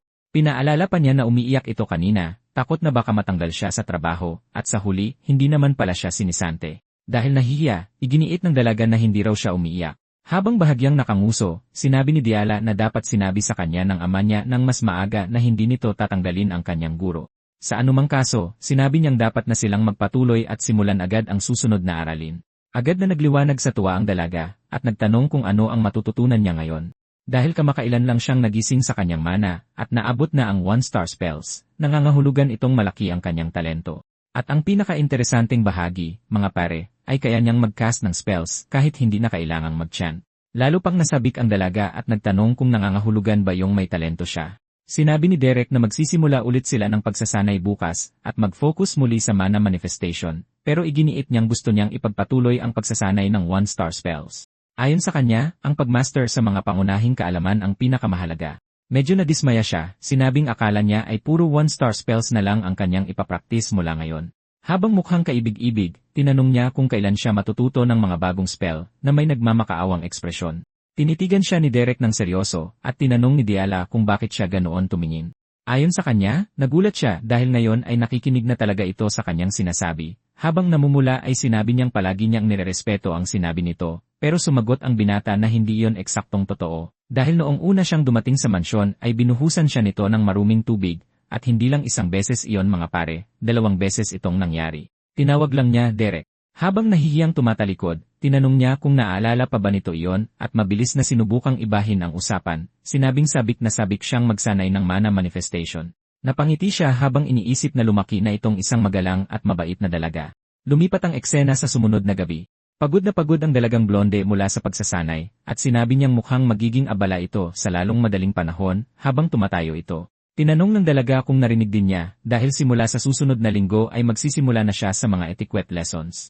Sinabi pa niya na mas madali pang matuto ng one-star magic kaysa kumilos na parang isang tunay na dalaga. Pangunahing etikete, kilos ng maharlika, mga banyagang wika, heograpiya, kasaysayan, botany, mga aralin sa piano, lahat ng iyon ay tila napakahirap para sa kanya, ngunit sinabi ni Derek na kailangan niyang matutunan ang lahat ng iyon, dahil siya ang bulaklak ng pamilyang Duplin. Gayunpaman, ayon sa dalaga, ang talagang gusto niya ay matuto ng mahika. Sinabi niya kay Dahela na nakakuha siya ng mas mataas na posisyon sa loob ng mansyon, at natuwa ito na pinapahalagahan siya ng kanyang ama.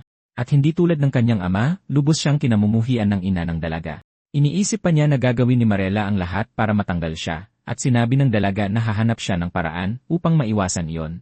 Alam niyang dahil ito sa duelo, dahil tinuruan siya ng bida ng mga maruruming taktika. At nang banggitin niya yon, biglang nakaisip si Derek ng isang magandang ideya. Kailangan lang nilang patunayan na mali si Marela sa pamamagitan ng pagpapakita na si Diela ay isang banayad at pinong dalaga. Nagulat siya na pagtantong may katuturan pala yon. At lumipas ang ilang araw. Naglakad si Marela patungo sa kanyang anak. Nag-aalala siya dahil nakikita niya ang bida bilang isang uri ng mapanganib na mersenaryo. Sa kanyang isipan, tinuturuan nito ang kanyang anak ng mga maling bagay. Ang kanyang pinakamalaking takot ay baka maging mersenaryo ang kanyang anak tulad niya. Habang kinakamot ang ulo, sinabi niyang hindi niya mapigilang isipin ito kahit isang segundo. Ang intensyon niya ay kausapin ang kanyang anak at kumbinsihin itong tumigil sa pagsasanay sa bagong guro. Pero pagbukas niya ng pinto, narinig niya ang malambing at banayad na boses ng kanyang anak. Napakadelikado at matamis ng boses na iyon, halos parang isang namumukadkad na rosas. Dahil dito, napuno ng luha ang mga mata ni Morella, pero napagtanto niyang anak niya nga talaga yon. Si Diela ngayon ay banayad, elegante, at napakagalang, lubos na naiba sa dati. Teka lang, ito ba talaga ang bunso kong anak? Napakabait. Ipinaliwanag niyang hindi siya makalabas ng kanyang silid nitong mga nakaraang araw dahil kailangan niyang magpagaling sa kanyang mga pinsala, pero ngayon ay may pagkakataon na siyang makausap ang kanyang ina. Ibinunyag din niya na nagsimula na siya sa mga aralin sa piano na ikinagulat ng kanyang ina. Sobrang nagbago ang dalaga na tila kumikinang na siya na parang ginto. Teka, Diela, hindi pa nagsisimula ang iyong etiquette classes. Bakit kumikilos ka na ng napakapino? Sinabi niyang ito ay salamat sa instruktor na dinala ng kanyang kapatid na si Asilin para sa kanya. Kaya natutunan niya ang lahat ng ito mula sa gurong iyon, pagkatapos ay magalang siyang nagpaalam sa kanyang ina, ipinapaliwanag na mayroon siyang mga aralin sa piano. Habang dumadaan siya sa isang katulong, aksidenteng may nahulog ang katulong sa sahig. Sa sandaling iyon, marahang tinanong ni Diela kung nasaktan ang katulong, at sinabihan pa itong huwag magpakapagod na ikinanginig sa takot ng babae. Gulat ang lahat dahil ang dalagang blonde ay biglang nagbago sa loob ng maikling panahon. Lumipat ang eksena sa distrito ng mga maharlika ng Elbstein. Ilang mayayamang dalaga ang nagtipon para sa isang tea party, nagsitsismisan tungkol sa ibang mga pamilyang maharlika. Dahil napakabait, mukhang nagulat sa lahat ng chismis na ibinabahagi ng mga babae. Nabanggit nila na sa loob ng ilang buwan, isang napakahalagang kaganapan ang magaganap sa Rosetta Hall. Ang babaeng may pulang buhok ay kabilang sa pamilyang Birmingham at ang pangalan niya ay Helen. Nagpasalamat si Aselin sa kanyang kaibigang si Helen para sa pag-aalala nito dahil alam ng lahat na nahihirapan ang pamilyang Duplin na maghanap ng guro para sa kanyang bunsong kapatid. Samantala, tinanong ni Helen kung talagang lumabas si Asalin upang maghanap ng guro para sa kanyang nakababatang kapatid at nag-isip pa kung ang lalaki ay maaaring isang maalamat na master. Ang pangalawang anak na babae ng pamilyang Veltas, na nagngangalang Denise, ay nagtanong kay Asalin kung talagang nakahanap siya ng mahusay na guro. Ang balitang iyon ay nagsimulang kumalat sa buong mansyon. Nagniningning sa pagmamalaki, buong pagmamalaking sinabi ni Asalin na ang kanyang nakababatang kapatid ay marunong nang gumamit ng one-star magic, at higit pa roon, naging kalmado at banayad na siya. Nagsimulang isipin ni Denise na marahil ay itinago ng pamilyang Duplin si Diela sa lahat ng oras na ito at mayon lang nila nagawang ayusin siya. Pagkatapos ay binanggit ni Asilin na ang gurong nahanap niya para sa kanyang kapatid ay hindi isang maharlika, at sinabi pa niyang isa itong mersenaryo, na nagpataka sa kanyang dalawang kaibigan tungkol sa kanyang pagkatao. Kakatuwa na kukuha sila ng isang karaniwang tao, ngunit kung iisipin, kahit ang aking head chef ay umalis sa pagtatrabaho para sa pamilyang Duplin dahil sa walang modong babaeng iyon. Naaalala pa niya ang lalaking naging emosyonal habang sinasabing napakabait ni Lady Helene. Kaya nangangahulugan iyon na talagang mahirap maghanap ng guro para sa isang napakagulong babae. Habang humihigop ng tsaa, umiti siya at tinanong si Lady Aslan kung ano ang pangalan ng guro ng kanyang kapatid. Gusto niyang malaman ang higit pa tungkol sa kanya dahil tiyak na isa siyang kahangahangang tao. Sinabi ni Asilin na ang pangalan ng binata ay Derek at tandaan ang pangalang iyon dahil magiging mahalaga ito sa huli. Kinabukasan, habang kausap ang kanyang ina, paulit-ulit niyang sinasabi ang lahat ng itinuro sa kanya ni Derek. Ngunit iginigiit ng kanyang ina na hindi si Derek ang nagturo sa kanya, kundi natutunan niya ang lahat sa kanyang sarili. Mahigpit niyang itinanggi iyon, sinasabing wala siyang natutunan ng mag-isa. Si Derek ang nagturo sa kanya sa isang magalang na paraan, at napatawa pa siya ng kaunti, sinasabing gusto niya talaga ang kanyang guro. Nainis ang kanyang ina ngunit sinubukang itago ito. At pag-alis niya, galit na galit siya, sinasabing hindi tumitigil ang babaeng iyon sa pagbanggit ng pangalan ni Derek. Sa puntong ito, hindi na niya alam kung ano ang gagawin para baguhin ang paraan ng pag-isip ng kanyang anak. Nang tanungin niya ang mga tauhan sa bahay, puro positibong bagay lang ang sinabi ng lahat tungkol kay Diela. Sabi ng lahat ay tuluyan na siyang nagbago sa nakalipas na ilang linggo. Sinabi pa ng head administrator na si Lady Diela ay nagiging isang napakatamis at banayad na dalaga. At kakaiba ang pakiramdam dahil si Marella ay puno ng galit dahil ang lahat ng ito ay salamat sa karaniwang gurong kinuha nila.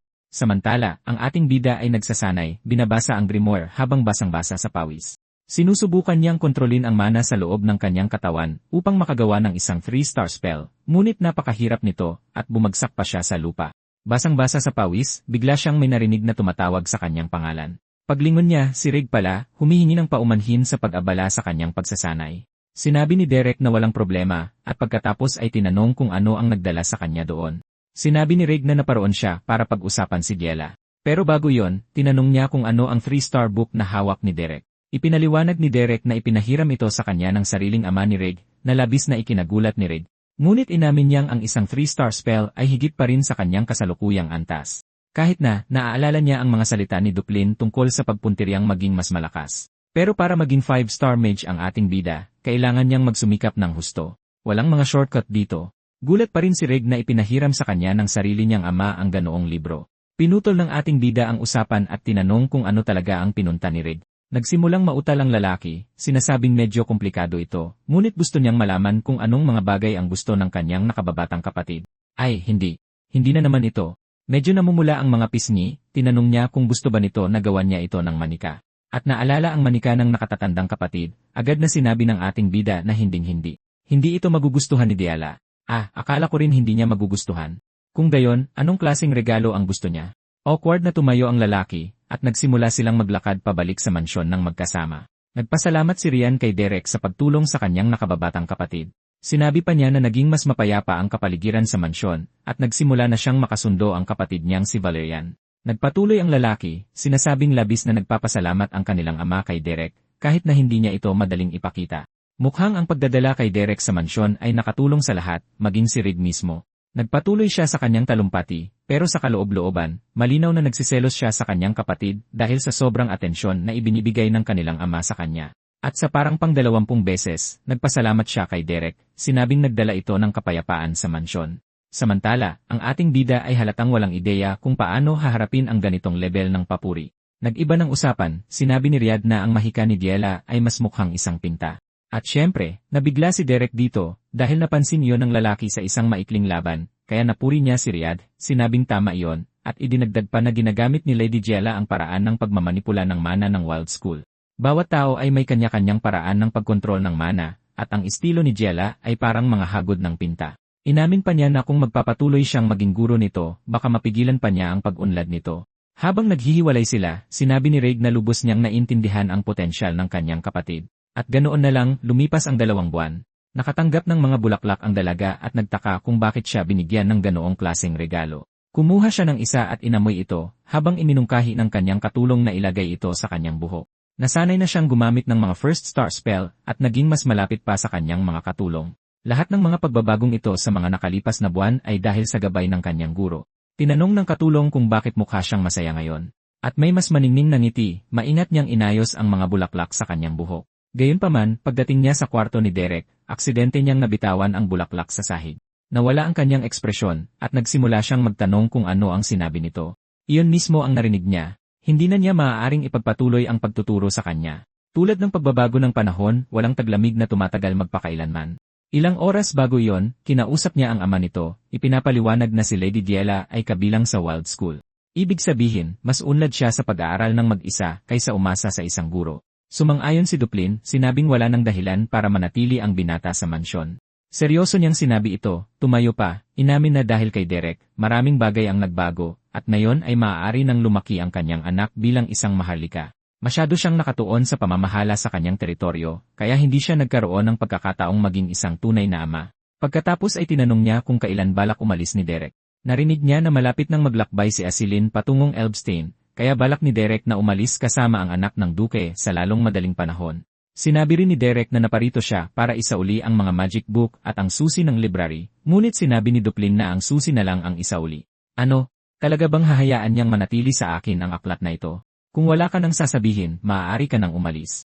Huminga ng malalim ang binata at nagpasalamat sa Grand Duke. Hindi na gaanong karami ang natitirang oras bago ang kanyang pag-alis. Sa sandaling iyon, nakasalubong niya si Diela, at sinabi nitong nalulungkot siyang kailangan na nilang magpaalam. Hindi tulad kanina, hindi na siya umiiyak. Sinabi ng dalaga na malamang ay hindi siya pakikinggan sa sasabihin niya, pero sasabihin pa rin niya ito. May inosenteng ekspresyon, sinabi niyang sana ay makapagpatuloy siyang magsanay kasama ito magpakailanman. Nakaramdam ng kaunting konsensya ang ating bida sa pag-iwan sa kanya, pero ito ay para sa ikabubuti niya. Lumapit siya, lumuhod, at sinabing umaasa siyang magpapatuloy siya sa pag-aaral para maging isang napakalakas na mage. Pinipigilan niyang umiyak. Sinabi niyang malamang magkikita ulit sila balang araw, at hanggang sa panahong iyon, dapat siyang maging mas malakas pa. At baka sa susunod, matuturuan na niya ito ng isang bagong-bagong spell. Nakayuko, sinabi niyang nakakainis na palagi nitong alam ang eksaktong sasabihin, kaya wala siyang masabi pabalik. Nang gabing iyon, mahimbing na natutulog ang dalaga, ngunit bigla siyang nanaginip ng masama kung saan tinatawag siyang walang silbi ng lahat. Sinasabi ng lahat na kahihiyan siya sa pamilyang plan dahil hindi siya makagamit ng mahika. Sa sandaling iyon, nagising siyang gulat na gulat. Napasigaw pa siya ng malakas. Mabilis ang kabog ng kanyang dibdib. Hawak ang kanyang ulo, iniisip niya kung anong klaseng masamang panaginip iyon. Lumitaw ang kanyang katulong, nagtatanong kung ayos lang si Lady Diela. Pawis na pawis sa lamig ang dalaga, at sa sandaling iyon, nakaisip siya ng paraan para mapanatili si Derek sa mansyon. Baka kung babalik siya sa pagmamaltrato sa mga katulong, mananatili ito para ipagpatuloy ang pagsasanay sa kanya. Desperadong panahon, kaduda-dudang mga plano. Naniniwala siyang baka gumana iyon. Ang katulong, halatang takot, ay nagtanong kung ayos lang ang pakiramdam ni Diela. Ngunit nagseryoso siya ng mukha, at mahinahong sinabi na ayos lang ang lahat, na ikinagulat ng katulong. May banayad na ngiti, sinabi niya sa kanyang katulong na huwag mag-alala, sinabing isa lamang itong maliit na bangungot. Desidido siyang hindi na babalik sa dati niyang pag-ugali. Ngayon, isa na siyang ganap na ibang tao. Kinaumagahan, paalis na ng mansyon ang ating bida. Sinalubong siya ni Asilin para ipagpatuloy ang kanilang paglalakbay patungo sa kabisera. Lumingon ang binata at nakita ang lahat ng miyembro ng pamilya na nagtipon para magpaalam. Sinabi ni Valerian na isang karangalan na makasama si Derek sa kanilang tahanan sa mga buwang iyon, at idinagdag na kung kailangan ni Derek ng anuman, maaasahan niya sila. Medyo nalungkot ang ating bida, pero nagpasalamat pa rin siya. Sa sandaling iyon, tumingin siya sa dalaga, na tila mas desidido kaysa dati. Tinanong pa niya kung bakit siya tinititigan ng ganoon. Talaga bang sa tingin mo magmamakaawa ako sa'yo na huwag umalis? Kung iyan ang inisip mo, nagkakamali ka. Hindi na ako bata. May banayad na ngiti, sinabi niyang isang karangalan na maging estudyante siya, kahit na hindi niya naramdaman na karapat-dapat siyang tawaging guro. Ngumiti ng may kapilyahan, sinabi niyang ipagmamalaki niya sa lahat, na minsan siyang nagkaroon ng isang kamanghamanghang guro na nagngangalang Derek. Malungkot siya at ganoon din ang dalaga, guys. Pero tumalikod siya, sinabing hindi siya iyak. Nang sabihan niya itong huwag masyadong pilitin ang sarili, sumagot ito, sinabing matanda na siya, at kaya na niyang alagaan ang sarili. Naalala niya tuloy kung paano siya umakto noon. Noong nagpaalam siya kay Katya, ang dati niyang guro, iyon din mismo ang sinabi niya, na matanda na siya at kaya na niya ang sarili. Ngunit hinila siya ng kanyang guro sa isang mahigpit na yakap at sinabing itago ang kanyang mga salita sa puso. Sa kasalukuyan, huminga siya ng malalim at tinawag si Lady Dala, dahan-dahang inilagay ang kamay sa ulo ng dalaga, sinabi niyang hindi niya kailangang magmadaling lumaki. Dahil doon, napuno ng luha ang kanyang mga mata, at hindi na niya napigilan pa, guys. Nagsimulang umiyak ang dalagita, tinatawag si Derek, at habang kumakaway, sinabi niyang magkikita sila ulit, at ganoon na lang, nagpaalam na sila. Sinabi niya kay Lady Dala na sana ay magkita sila ulit sa Elbstein, at pagkatapos ay umalis na siya. Lumipat ang eksena sa komersyal na distrito ng Elbstein. Pagdating sa Mercenary Guild, nandoon na ang kaibigan niya, binubugbog ang isang lalaki, pinapalakpakan siya ng ilang mersenaryo, at napakalakas ng blonding iyon, guys. Ngunit sa sandaling makita niya si Derek, nagliwanag ang mukha niya sa tuwa. Sa wakas ay nakabalik na ang ating bida. Lumipat ang eksena kinabukasan sa tavern. Naging mausisa si Jaden, tinatanong kung anong mga bagay ang natutunan niya habang nakatira sa mga maharlika. Sinabi ng kaibigan niya na mukha pang maputla si Derek. Tila ganoon ang nangyayari kapag namumuhay ka na parang maharlika. Nagpatuloy siya, sinasabing siguro'y isang bangungot ang pakikitungo sa mga kasuklam-suklam na taong iyon at marahil ay nawala na siya sa sarili. Pero seryosong-seryoso, sinabi ng binata na hindi naman pala ganoon kasama habang napapangiwi. Sabi niya, parang nagiging maharlika na rin daw siya kung magsalita. Kalma lang, Pelin, uminom ka muna at huminahon. Tutal, malaki naman ang perang dinala ni Derek pabalik sa guild. Habang naghahalungkat sa kanyang bag, sinabi niyang may nakuha siyang hindi kayang bilhin ng pera, at inilapag ang isang 2-star grimoire. Agad na natigilan si Pelin sa gulat, tinanong kung ninakaw niya ba ito. Akala nilang lahat ay 2-star grimoire lang ito, pero ibinunyag ni Derek na isa pala itong 3-star. Simpleng pagyayabang. Lalong uminit ang liwanag ng libro, at tinanong ni Pelin kung pwede rin ba siyang magnakaw ng ganoong grimoire. Hindi ko ito ninakaw. Ibinigay ito sa akin ng Grand Duke. Tigilan mo ang pagsisinungaling, bata. Sabihin mo na lang sa akin kung saan mo ninakaw para makakuha rin ako ng isa. Kalaunan, pagkatapos magsara ang tavern, nagkwento siya ng kaunti tungkol sa naging buhay niya sa mansyon sa loob ng mga buwang iyon. Inamin pa niya na medyo kinakalawang na ang kanyang kakayahan sa pakikipaglaban. Sinabi ni Jaden na mag-relax lang siya dahil maraming misyon na pwedeng maging doble ng kanyang pagsasanay. CJ, kung ganoon, gusto kong magsimula bukas. Kinabukasan, maaga siyang gumising para tumulak sa isang misyon. Kasama niya si Ipini. Sa totoo lang, parang mas marami pang problemang idinulot ang babae kaysa sa tulong. Pagkatapos ng ilang oras, nagawa nilang talunin ang mga orsi. Nakumpleto nila ang ilang misyon ng magkasama, tulad ng pagpatay sa mga dambuhalang gagamba at maging sa paghahatid ng mga kalakal. Sa kalagitnaan ng gabi, palagi siyang lumalabas para magsanay. Dahil pakiramdam niya ay hindi pa siya sapat na malakas para gamitin ang 2-star spells ng madali, nagsimula siyang bumuo ng isang spell sa kanyang palad. Gayunpaman, hindi pa kayang kontrolin ni Derek ang ganoong uri ng mahika at sumabog ito. Medyo malakas ang pagsabog at bumagsak ang binata sa lupa na sugatan ang kamay. Kabisado na niya ng husto ang 2-star magic, ngunit napakahirap umangat sa 3-star spells. Bumalik ang eksena sa tavern, at ilang buwan na ang lumipas hanggang sa tuluyang makumpleto ang isang taon.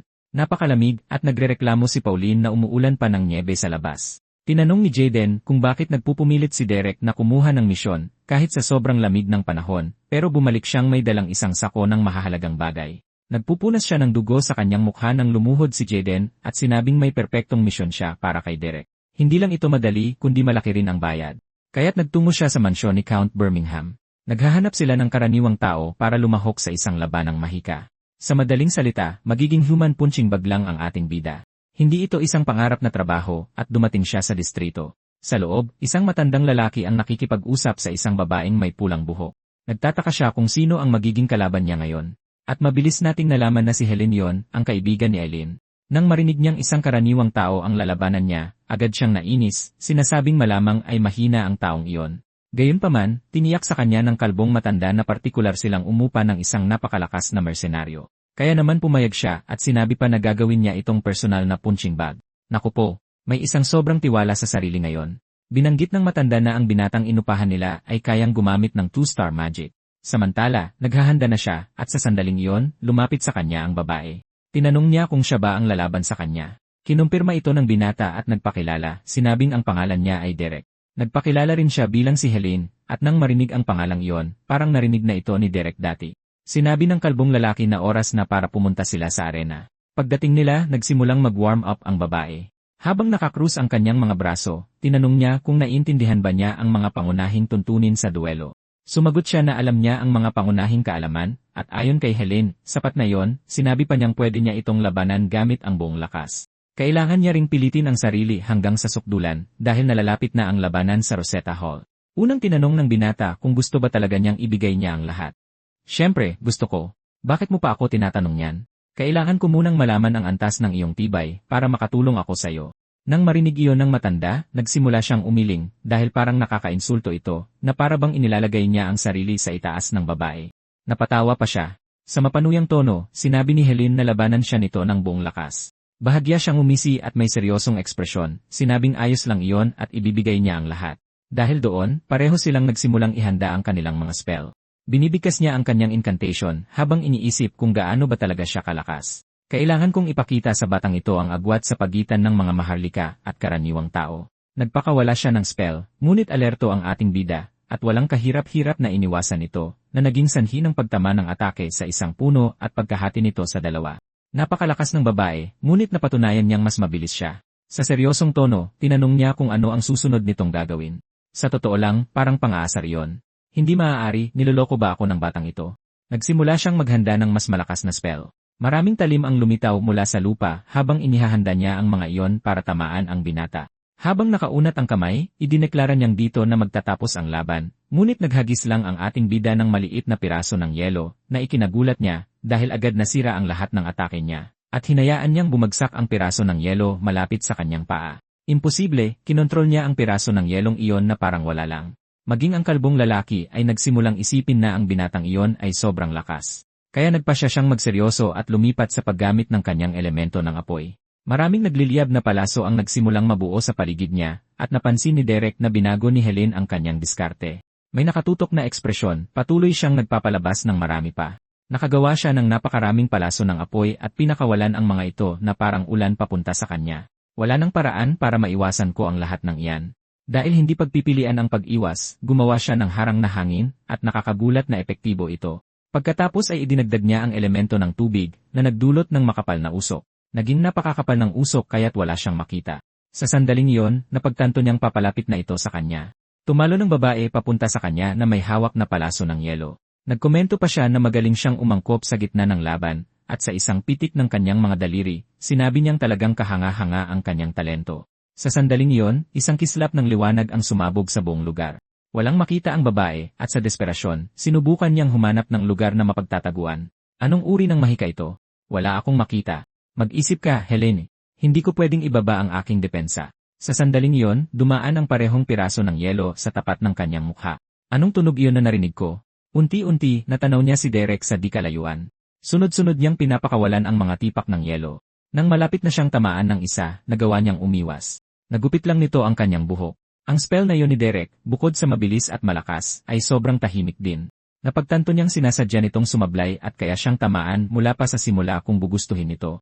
Habang nakatingin ng diretsyo sa kanya, tinanong niya kung paano niya nagagawang maliitin siya. Naghanda pa siya, naghihintay na ilunsad niya ang susunod na 2 projectiles. Naniniwala siyang sapat ang lakas niya para harangin ang mga iyon. Gayunpaman, nahulog siya mismo sa kanyang patibong. Nakagawa na si Derek ng distansya sa pagitan nila. Kahit na, sinabi niyang naghanda rin siya ng patibong para sa kanya, na may kumpiyansang ngiti.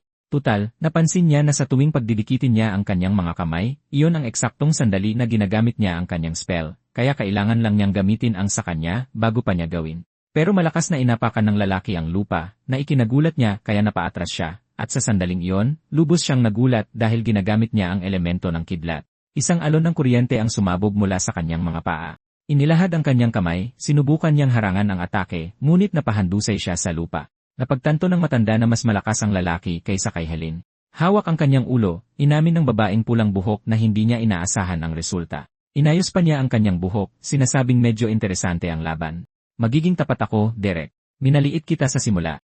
Habang yumuyuko, sinabi niyang napatunayan niyang siya ay isang kahanga-hangang salamangkero at nagpasalamat pa sa laban. Sa eksaktong sandaling iyon, ginamit niya ang parehong pamamaraan, nagpapadala ng kidlat mula sa kanyang mga paa, iniisip na magugulat niya ito. Gayunpaman, mahinahong sinapo ng malaking lalaki ang lahat ng enerhiyang kuryente gamit ang kanyang mga kamay lamang. Hindi man lang siya natinag, kahit kaunti, at pagkatapos ay ibinalik niya ang lahat ng kidlat pabalik sa kanya, habang tumatalon pasulong. At sa sandaling masalubong niya ang malamig na tingin na iyon, nagsimula siyang sumigaw sa takot. Agad na pagsisisi. Sa puntong iyon, pinatunog ng matanda ang kampana. Nangangahulugan iyon na talo na siya sa laban. Agad niyang kinansela ang kanyang spell at yumuko, sinasabing siguradong pagod na siya. Sa sandaling iyon, lubos siyang nalilito, nagtataka kung saan niya nakuha ang ganoong kalakas na kakayahan. Maya-maya, sinusuklay ng kanyang katulong ang kanyang buhok.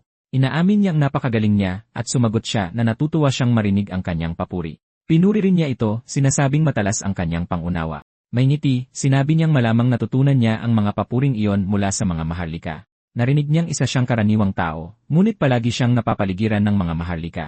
Ipinaliwanag niya na ginagawa niya ang lahat para mabuhay dahil isa siyang mersenaryo. Binanggit niyang tunay na kasiya siya ang pakikipaglaban sa kanya, ngunit binalaan siyang mag-ingat dahil masama ang ugali ng matandang nasa likod. Alam na ng ating bida na hindi maganda ang tingin ng mga maharlika sa mga karaniwang tao. Habang humihigop ng tsa, sinabi niyang nag-enjoy talaga siya sa pagsasanay ngayon at sana ay makalaban niya ulit ito, lalo na't papalapit na ang Rosetta Hall Tournament. Sinabi niya rito na sa kasalukuyang antas niya, wala siyang dapat ipag-alala dahil malakas na siya. Gayunpaman, may isang kalaban siyang kinatatakutan, at iyon ay si Asilin Eleanor Duplin. Mas malakas ang babaeng iyon kaysa sa kanya. Alam na alam ng ating bida kung sino ang tinutukoy ni Asilin.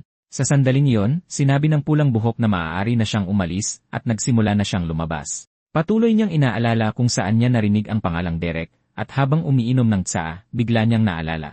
Si Asilin ang nagbanggit na kumuha ng instruktor na nagngangalang Derek para sanayin ang kanyang nakababatang kapatid. Sa sandaling maalala niya, lubos siyang nagulat at agad na tinawag ang ating bida. Pagkatapos, hinawakan niya ang braso nito. Nagpakita si Derek ng naguguluhang mukha, na parabang, ano ang gusto ng baliw na babaeng ito? Anong kailangan mo? Kaya ikaw nga talaga yon, hindi ba? Ikaw ang instruktor, di ba? Lumipat ang eksena makalipas ang ilang sandali, at nasa loob na siya ng mansyon. Sinabi niyang didiretsuhin na niya at inihayag na desperado siyang talunin si Asilin, at para doon, handa siyang gawin ang lahat. Lalabanan mo si Asilin sa Rosetta Hall. Kinumpirma niya na, iyon mismo ang plano. Gayunpaman, wala pa sa kanila ang nakaabot sa antas ng 2-star magic. Kung maaabot man lang niya ang antas na iyon, magkakaroon siya ng malaking kalamangan. Ngunit sinabi ng ating bida na baka imposible yon. Kahit na, hinangaan niya ang kanyang ambisyon. Sinabi ni Helen na maaari mo itong tawaging ambisyon o kung ano paman, ngunit naging obsesyon na niya ito. At nang aminin niyang handa siyang gumamit ng maduming paraan, mabilis na naging seryoso ang kanyang ekspresyon. Sa katotohanan, nakaramdam siya ng malalim na inggit at selos, at iyon ang nagpadama sa kanya ng pandidiri sa sarili. Lahat ng pagsisikap na ginawa niya hanggang ngayon ay hindi pa rin sapat para malampasan si Asilin. Binibining Helen, bakit mo sinasabi sa akin ang lahat ng ito? Nanginginig ang babae habang inilalapag ang kanyang tasa sa mesa. Sinasabi niyang inilalantad niya ang kanyang sariling kahinaan upang maunawaan niyang seryoso siya. Sinabi pa niyang may gusto siyang itanong at sinabi niyang magpatuloy siya. Dahil nagtrabaho ka sa tahanan ng mga Duplin, gusto kong malaman ang tunay na antas ni Asilin at kung may pagkakataon ba akong talunin siya. Iyon ang dahilan kung bakit niya inilantad ang lahat ng kanyang kahinaan sa ating bida. Gusto man lang niyang talunin si Asilin na laging isang hakbang na nauuna sa kanya at tinanong pa siya kung ano ang dapat niyang gawin. Inaamin niya na naabot ni Asilin ang isang pambihirang antas, at si Binibining Helen ay mayroon ding walang katulad na talento. Ngunit kahit na, kung gusto niyang talunin si Asilin, kailangan niyang magsanay ng walang tigil. Minsan, may daladalang kawalan ang isang tao sa kanyang puso, at ang babaeng nakaupo sa harap niya ay hindi naghahanap ng papuring walang laman. Nakikita niya sa kanya ang nag-aalab at desperadong pagnanais na makilala. Naging tensyonado ang paligid at hindi pa rin nagsasalita ang lalaki. Pagkatapos ay sa wakas ay inamin niya na wala siyang pagkakataong talunin si Binibining Asilin. Hindi iyon nakakagulat dahil inaasahan na ng pulang buhok ang sagot na iyon at patuloy siyang nakatitig dito. Kaya sinabi niya na dahil napakahirap manalo, gusto niyang humanap ng paraan para maging posible ito. Tinanong ni Derek kung ano ang eksaktong ibig niyang sabihin doon. Habang tumatayo, sinabi niya na ginawang salamangkero ni Derek ang rebeldeng si Jella, kaya siguradong mahusay siyang instruktor. Kung ganoon, sinabi niyang talagang gusto niya ang tulong nito. Sinabi niya rito na hindi ito imposible, ngunit kailangan niyang magsanay ng husto. Habang nakadekwatro, sinabi niyang itutulak niya ang sarili sa sukdulan, at tinanong pa kung mayroon bang anumang nakakainis sa kanya. Sinabi niyang, at ipinaliwanag na una kailangan niyang maunawaan ang mga pamamaraang ginamit niya kay Binibining Jella. Medyo malupit ang mga pamamaraang iyon. Sinabi ng pulang buhok na hindi niya alam ang mga detalye, ngunit hindi niya kailangang mag-alala, dahil mas matibay siya kaysa sa kanyang itsura. Pangalawa, dapat niyang malaman na isa siyang mersenaryo. Alam kong isa kang mersenaryo. Wala akong pakialam sa mga chismis. Ang mahalaga sa akin ay ang manalo. Wala akong pakialam kung masama ang sasabihin ng mga tao tungkol sa akin dahil dyan. Sinasabi ko sa'yo, Derek, ang pinakagusto ko ay tagumpay. Wala akong pakialam sa sinasabi ng iba tungkol sa akin. Nais niyang maging makapangyarihan at umangat sa tuktok ng mga maharlikang pamilya ng Elbstein. At kung mabigo siyang makamit iyon, mararamdaman niyang walang kabuluhan ang kanyang buhay. Puno ng determinasyon, sinabi niya sa kanya na huwag kailanman maliitin ang apoy na nagniningay sa loob niya. Pero sinabi ng binata na hindi siya nito naintindihan. Ipinaliwanag niya na dahil isa siyang mersenaryo, ibig sabihin ay maniningil siya ng malaking halaga para sanayin ito. Sa sandaling iyon, medyo napahiya siya, napagtantong mali ang pagkakaintindi niya sa lahat, at agad na namula ang kanyang mga pisngi. Mahiyain niyang sinabi na hindi problema ang pera, dahil madali niya itong mababayaran. Nagkomento pa siya na biglang uminit ang silid sa hindi malamang dahilan. Ang galing bumawi sa totoo lang. Kinabukasan sa Grand Rosetta Hall, naglalakad-lakad ang mga babae sa lugar. Sinabi ni Asilin na sobrang excited siya sa laban na magaganap sa mga darating na linggo, at kitang-kita natin na puno ng inggit si Helene, guys. Tinawag pa niya si Asilin at sinabing napaka-humble nito. Nagulat siya dahil nandoon din pala si Helene. Kaya nilapitan nila ang isa't isa, at sinabing pinag-uusapan lang nila si Helene, binabanggit na inaabangan niya ang kanilang laban. Samantala, nagbubulungan ang ibang mga babae, sinasabing walang sansang manalo ang may pulang buhok. Sinabi ni Helene na hindi na niya kailangan magsanay dahil hindi pa siya natatalo kailanman. Nagpasalamat ang dalaga sa papuri, ngunit sinabing hindi siya pwedeng magpabaya dahil alam niyang nagsasanay ang kaibigan niya at napakalakas nito.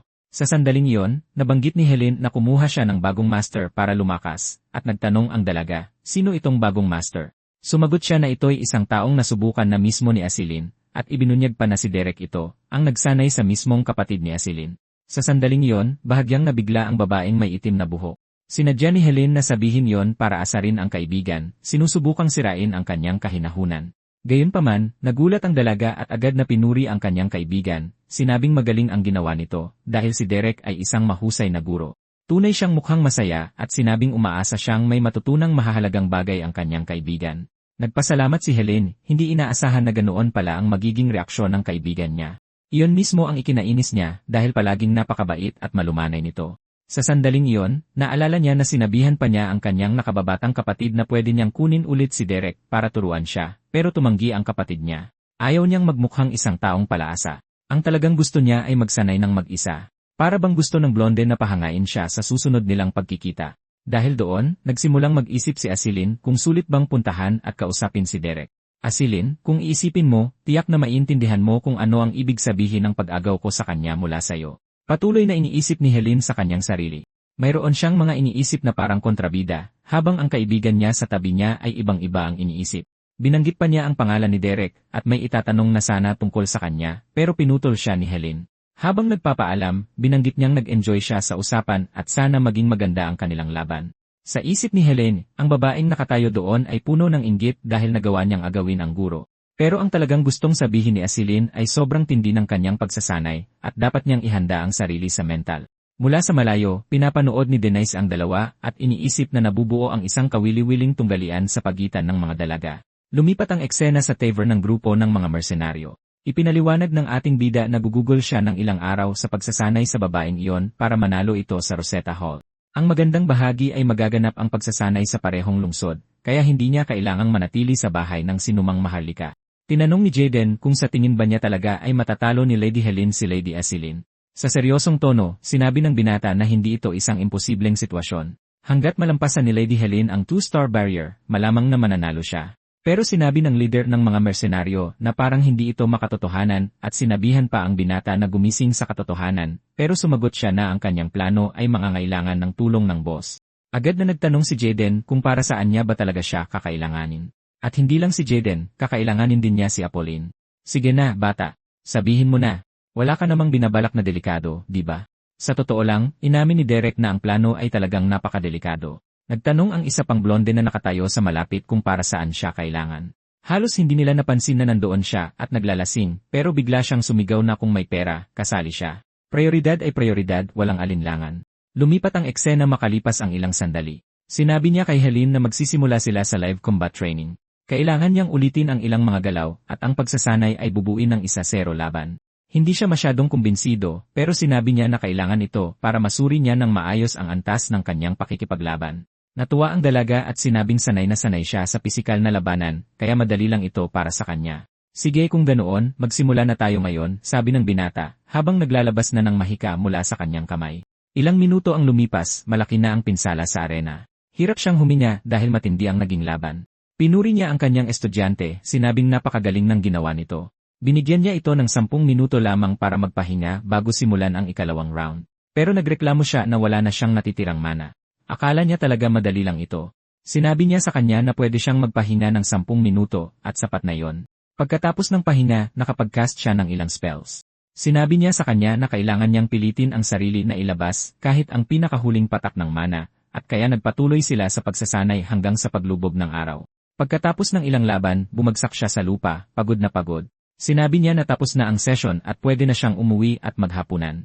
Tinanong pa ni Derek kung okay lang siya dahil napakatindi ng kanyang pagsasanay. Mabilis siyang tumayo at sinabing hindi naman ganoon kahirap ang pagsasanay at sanay na siya sa mahihirap na gawain. Marami siyang tiniis para lang mabuhay sa mataas na lipunan.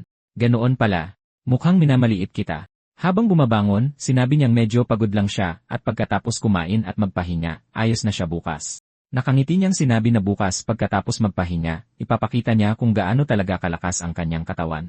Bukas, hindi ko ba sinabing hindi pa tapos ang pagsasanay? Agad siyang nabigla doon. Ayon kay Derek, iyon ay isang maikling pahinga lamang, at pagkatapos maghapunan, kailangan niyang bumalik sa pagsasanay.